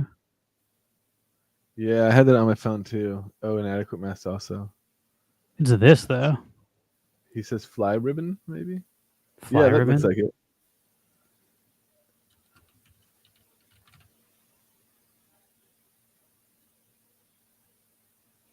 Which was used in 2001 on Samsung phones.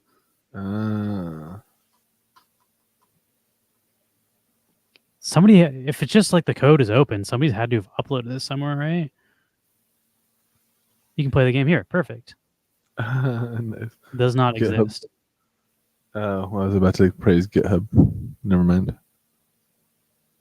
Oh well, I guess 1331 is going to be the score to beat then. Or you have to compile your own version of this game from GitHub. You can make a Neon Space version of Ribbon. That would be cool. Play Ribbon mobile game on PC. Maybe that'll help.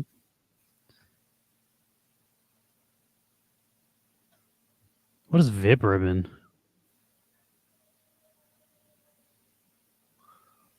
All right. This is a rabbit hole we don't need to go down. Last call if you want to join this giveaway. It's Crittercraft time. Exclamation point Neon. And your Wax wallet.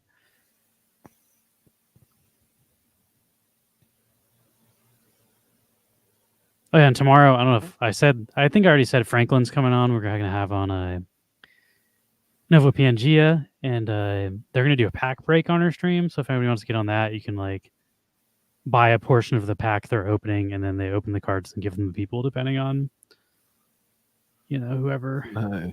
Like they take turns opening them for people, and you can get cards out of them.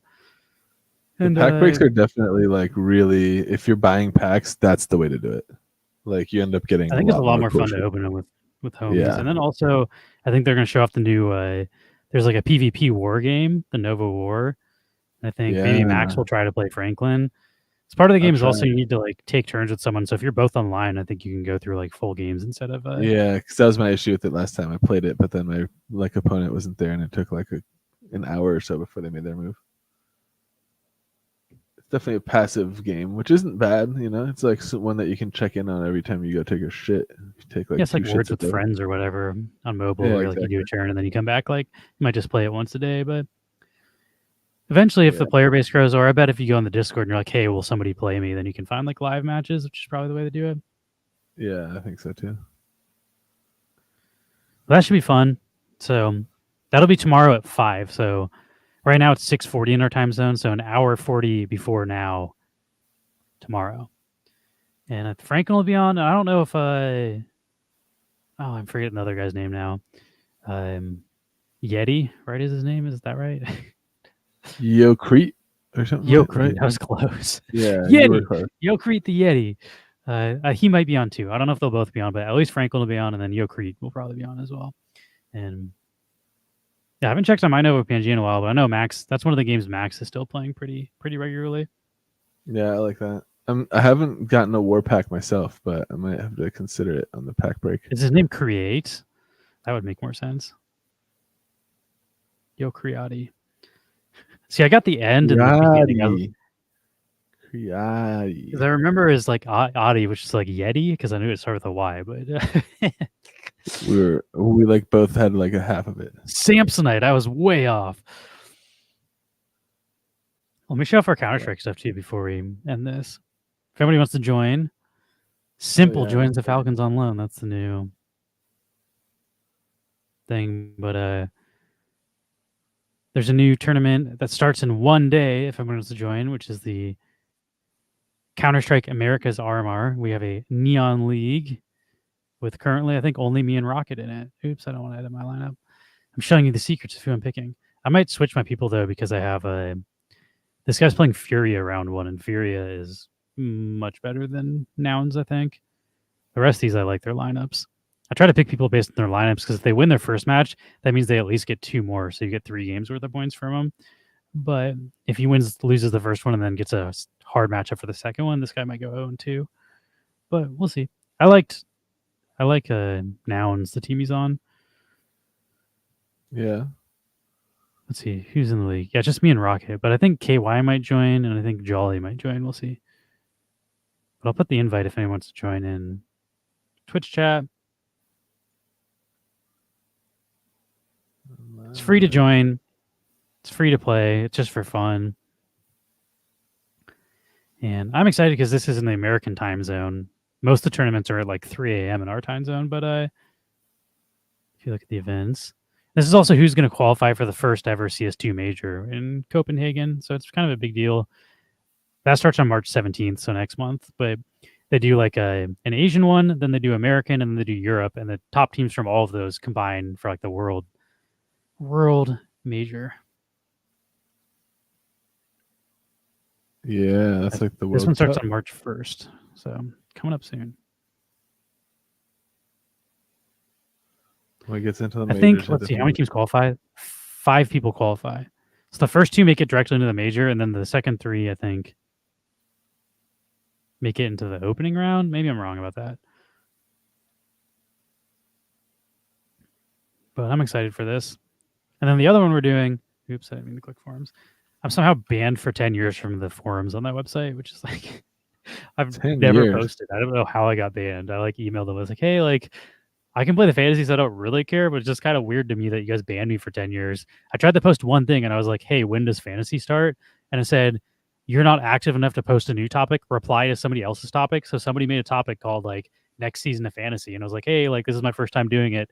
When do you think it starts? Like, how many weeks before? And then I got banned. What the fuck is that? You can't be asking those types of questions.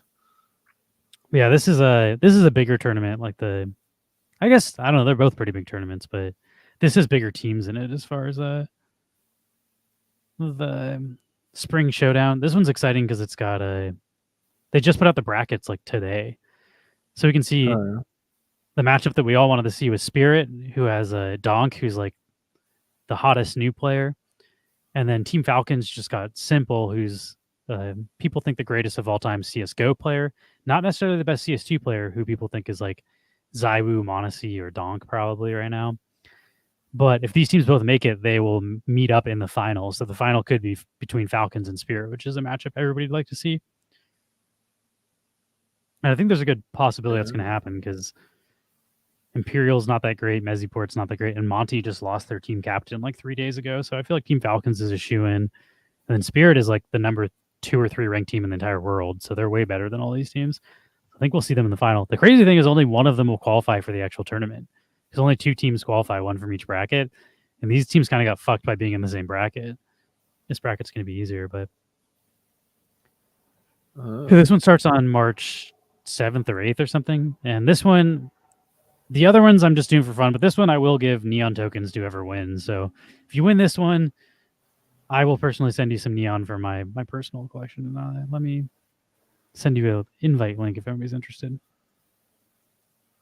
Nice. And it's pretty easy. I guess if you've never done this before, you just like you have different players in each bracket. And you can only pick one from each bracket. Diamond is generally the best players. Platinum is second best. And the bronze is like the worst players and team leaders. And you get to choose one in each. And then depending on how they score, there's 10 players on the map, 5 on each team. If your player gets in first place, you get 100 points. If he gets in last, you get 10 points. So each round you get points. And this one's a single elimination, I believe. So if your team loses, your player's just gone. So you don't want to pick players on teams that will lose. You're trying to pick players that you think will make it to the final. So you get 3 full matches of points.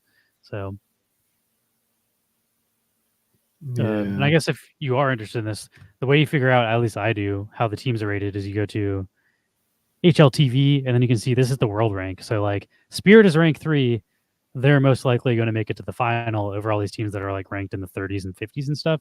So if you just type in any team name, like here, let's find another one. There's some teams that aren't even in the top 30. Like, let's see Medziport. Medziport's the first team playing, I think, Falcons. Did I spell wrong? Medziport? God, I can't spell. Matizeport. That's why. We're getting there. There they are. You click on them. This team is ranked 46th in the world. And there are upsets and stuff, but you can kind of get a general sense of how good the teams are, and then based on how good the teams are, try to pick players from those teams, so they'll make it farther. But yeah, if you're interested, love to have you join. This one's a little more active than our HLTV one, because this one's also only like once every 3 months, so you don't have to be. HLTV has a new tournament like every 3 or 4 days, and I'm super into it. But this one we got 13 managers. Max is in there. I don't know if Max has picked his team yet. My dad, Havalorian's in there. Neon Mark is in there even. We got KY. Neon Mark did really well last time. Yeah. He knows his Counter-Strike. Tune, Monosuerte. We can see, let's see how we did in the last one, spring groups. Your boy Lewis, first place, no big deal. Rocket, I think Rocket is Rockman. I don't think they were actually in the group, but I think it retroactively added us. He would have gotten in second. Mark got in third. My dad got in fourth. My dad's watched Counter-Strike like twice his entire life, so you don't need to necessarily be. My dad also he's the older one with Monacy. Everybody went with ZywOo pretty much. Like ZywOo's the kind of obvious choice. ZywOo's a safe pick, yeah. I went ZywOo. My dad still got in fourth with picking like an underdog. So my dad and I watched a game together, or like some highlights, and he saw Monacy get like an ace clutch. He was just like, I love Monacy. So that's my dad's favorite player. So he picked him, and it turned out well for him. So I think Monacy is, I'd say ZywOo, Monacy, Doc are the 3 best players in the world right now. So like, not a bad pick, even though it's not ZywOo. Yeah. Hey, until we get fucking Simple back, right? We'll see how that goes. Yeah, Simple. We'll see. He honestly, like he was playing last year during CS2, and he was not doing as well as like Monacy and ZywOo. So he's still yet to be seen. He's also switching from op to rifle though. So we'll see if his new position suits him better. Okay. Yeah, we got a bunch of homies. And you're kind of late, but it does track the entire season, so it'll track all of them together throughout the entire year that we do. I might do that's cool. Might do an end of year prize, whoever gets in first.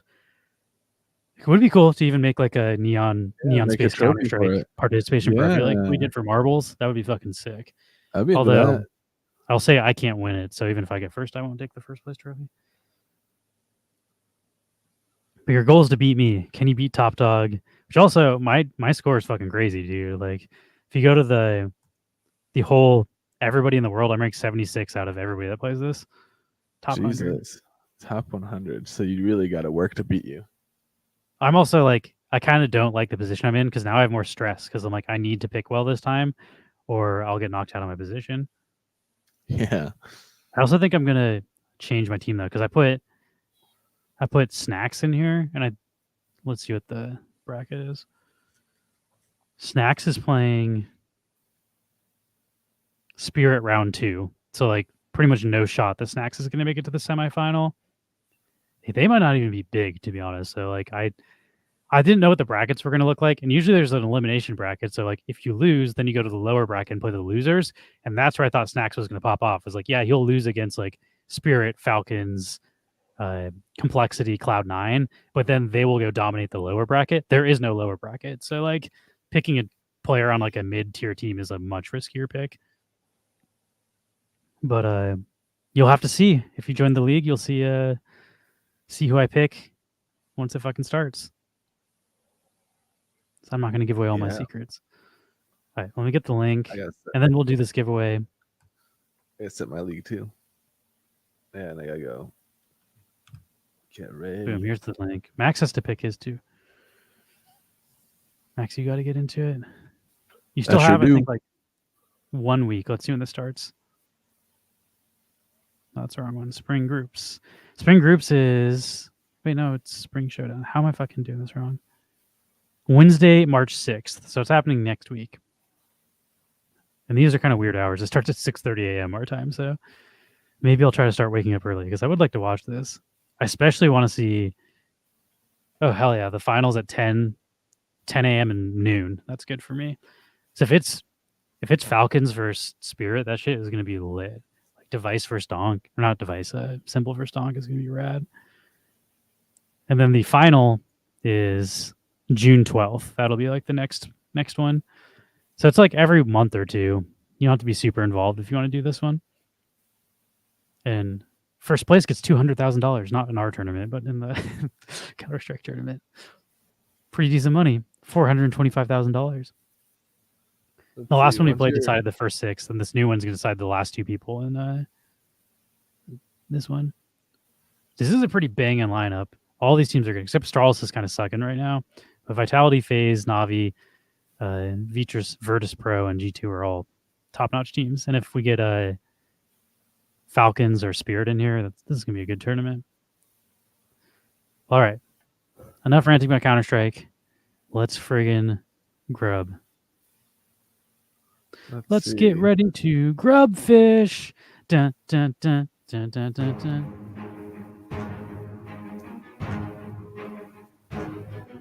Yeah, excited for an OpenPNG tomorrow. Friday we'll probably do a bit of a combination of off the rails and gaming. Although off the rails doesn't work very well with my gaming setup because Max, like, I have to share my screen through Discord and then it like lags and stuff. So maybe we'll save off the rails for next week, or maybe we'll just not do gaming in the old setup or new setup. Maybe we'll do VR and off the rails on Friday because we never looked over the Apple. Oh yeah, last week. For that. Those videos are also long. They're like 30, 40-minute review. So I feel like with us pausing and talking about it, that could be a full stream. And we could maybe do like a tier list of something. You could do a console tier list. That could be fun. Like all the classic gaming consoles from like the NES to Switch, and then add in like, PlayStation 1, 2, 3, 4, 5. Add in Xbox original to there's a ton of handhelds too. I feel like that's too many though. Yamster, congrats. I'll send Yamster. I don't know if he's on here, but I think he'd probably like a Sune over a. Hope I don't have his wallet. Give me a hell yeah! Oh, Yamster's here. Yamster, do you already have a Sune Emerald City Comic Con? Would you rather have a Virgin Destroyer Momoko, or do you want a Sune? Sune Love Seattle or Virgin Destroyer? Choice is yours. And I believe you're myarm.wham. You also, I think, have myarm.gm, right? You have both. But I know Yamster's a big Sune fan, so I think that's probably going to be his decision. He'll always take more Sune. I got you, Yamster. I figure I'd give you the option just in case. Is my arm.wham good, or do you want it in GM?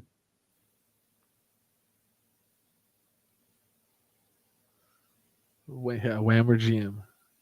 I'm such a like nerd that GM to me means Guildmaster from like the World of Warcraft days, when people are like GM. I'm like, oh, the Guildmaster, the guy you have to suck up to, so he'll give you loot drops in the raids.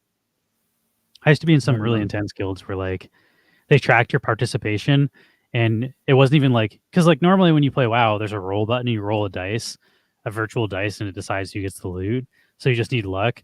When you're in like an intense guild, you get points every time you raid. You get points. Then you bid on the stuff when it drops. You're like, I'll bid my guild points, and they give it to whoever has like the most guild points. So like, you had to like .gm, I believe is that's not the Wombat Wallet, is it? No, that's No. It's Anchor, I believe. Greymass is .gm. Oh, is that what that is? Okay, I that makes believe sense. so. Right? I know they were available through like Cake or something. Like you could. Yeah, buy Greymass. them. Greymass Anchor.gm is Greymass. That makes sense.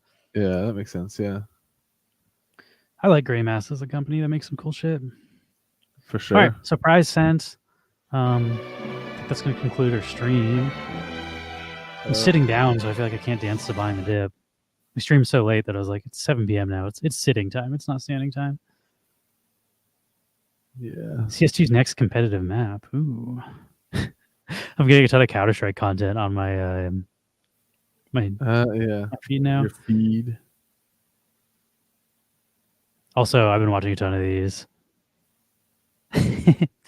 Let's get off the way rails we there. jerked off was so different. There was no Pornhub. There was no anything. Did you have viruses? MacBooks are pretty good about not getting the virus. So this didn't exist yet. Macs didn't exist. Your computer would get infected. I would sign into my computer. The second it loaded up, it would be like, and there'd be hundreds of pop-ups popping up where you couldn't use the computer, and you'd have to call a man. And the man would show up at your house with like a briefcase, and he would come and fix your computer. Okay, so is this all happening on like your family computer? Yeah. Okay. And I'd be like, oh, Mom, I'll take care of it. I'll go talk to the guy. And the guy would be like, I've never seen this much porn. Like, there's just so much porn. And you fix your computer, and you'd have to give him like $50. I've definitely I may or may not have been in that situation at one point, but I was always fucking handy enough that I would fix that shit myself. I would not, like, I learned how to reboot Windows, which I definitely did.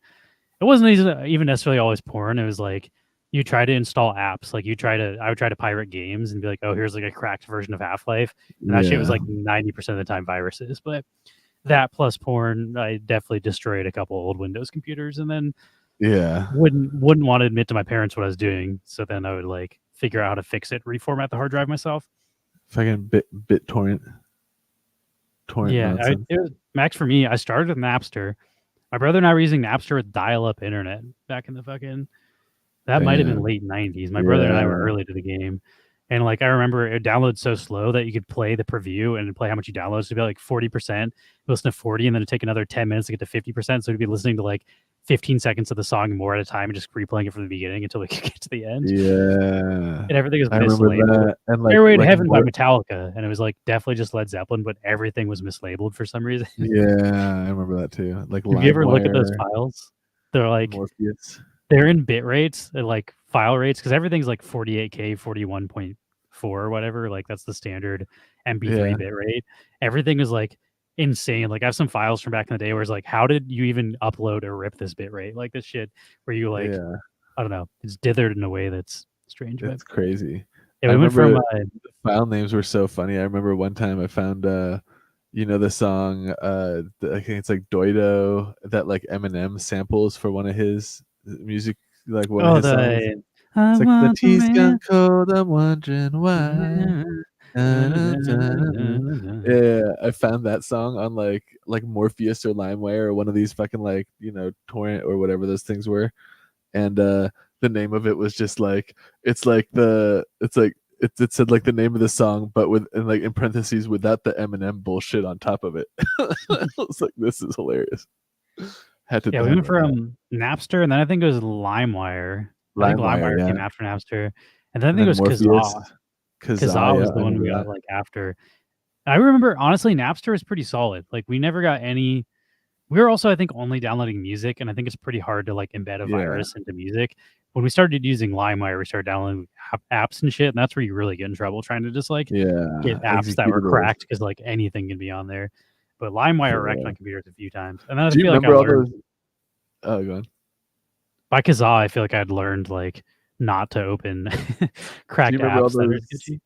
Do you remember all those key generators that would like they'd be like that would give you the CD key to be able to. And they'd all have like these little 8-bit songs that would blare really loud and shit. It was super funny. Honestly, I've used those within like the last 8 years, probably like for certain things. I don't really anymore, but a few like audio plugins back in the day, I would like get some key gen stuff for cracked audio stuff. But now I just buy my plugins because I like owning and supporting. Also, like I make money professionally working on audio stuff. Back in the day, I was like, I'm trying to dick around like making stuff that will never even be released publicly, so not trying to spend like thousands of dollars on audio stuff. But once I started getting paid to make stuff, it's like I can afford to buy plugins because they're professional tools. Yeah, same. I did that too.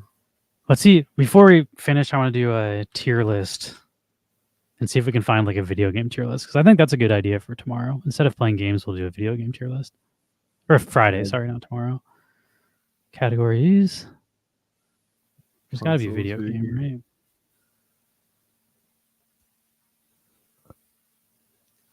Is it like video game franchises or video game like consoles? Video games? I like how Valorant has its own. Damn. 450 plus video game franchises. How long are you spending on that? Controllers? That's a pretty cool one.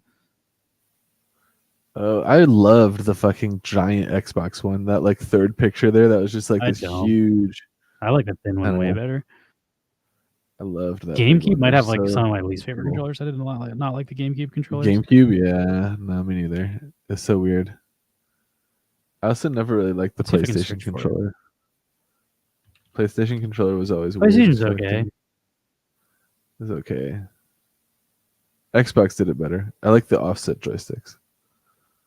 Console tier list. Yeah, let's see. These are very incomplete. Maybe we'll have to make our own big console tier list. So there we go. This looks pretty good. They got too many versions of the DS though. Come on, guys. Do we need like 5 versions of the DS? 1, 2, 3, 4, 5, 6 DSs. The 7, DS 8, Lite, 9, 10 DS. Yeah, we're not that into it. It's just the DS. Maybe the DS and the 3DS. Video game console? I also am not trying to do like fucking like whatever the fuck this thing is from the 80s that like I feel like NES is the starting point. Anything before the NES, like sorry old people, that shit. Sorry, Famicom, you're out.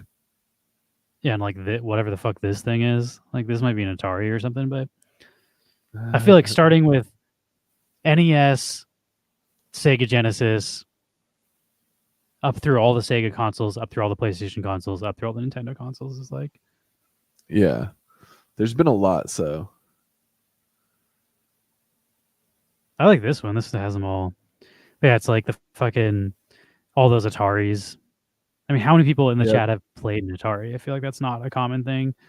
Like all of like you played the 2600, the 5200, and the 7800. I couldn't tell you which games were on which. Like I don't know.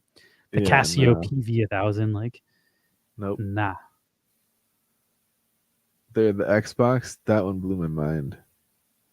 Original Xbox might be one of my favorite consoles of all time. Yeah, that one like 360 was also sick too. Although I feel like the original Xbox was a better design.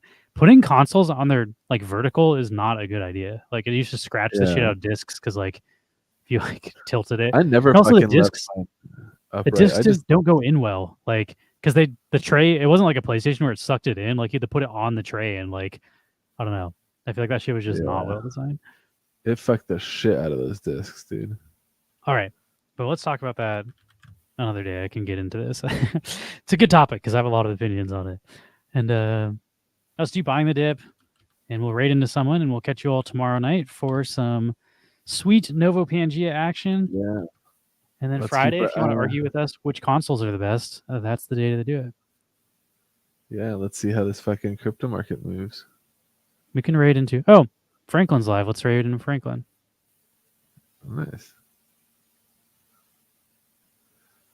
Oh man, your boy Kevin just lost lots of money. Oh man, your boy Kevin just lost lots of money. Oh, but that's okay. I am with you, with you. Oh man, your boy Kevin just lost lots of money. Oh, but that's okay. I am with you. Here we go, come on, push it, find the dip, find the dip. Here we go, come on, push it, find the dip, find the dip. Here we go, come on, push it, find the dip, find the dip. Here we go, come on, push it. Oh my God, what's happening? First of all this whining by Wall Street is making me sick. 140% of GameStop was short. GameStop was short.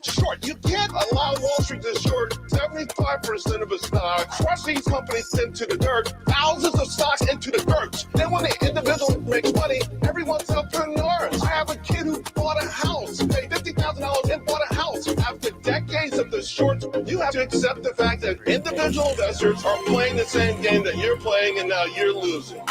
Here we go, come on, push it, find the dip, find the dip. Here we go, come on, push it, find the dip, find the dip. Here we go, come on, push it, find the dip, find the dip. Here we go, come on, push it. Oh my God, Oh what's my happening? God, what's Here we happening? go, come on, push it, find the dip, find the dip. Here we go, come on, push it, push it, push it, find the dip. Here we go, come on, push it, find the dip, find the dip. Here we go, come on, push it. Oh my God, what's happening? I feel like it'd be awesome to have whoever that guy is on our stream at some point. I don't know how Oh my big of a God. influencer he is, but Yeah, we've listened to his have videos a- so many times that it'd be crazy just to have that guy on there. Have He's our in a boy good Kevin chance, so I on. feel like he's in our lane.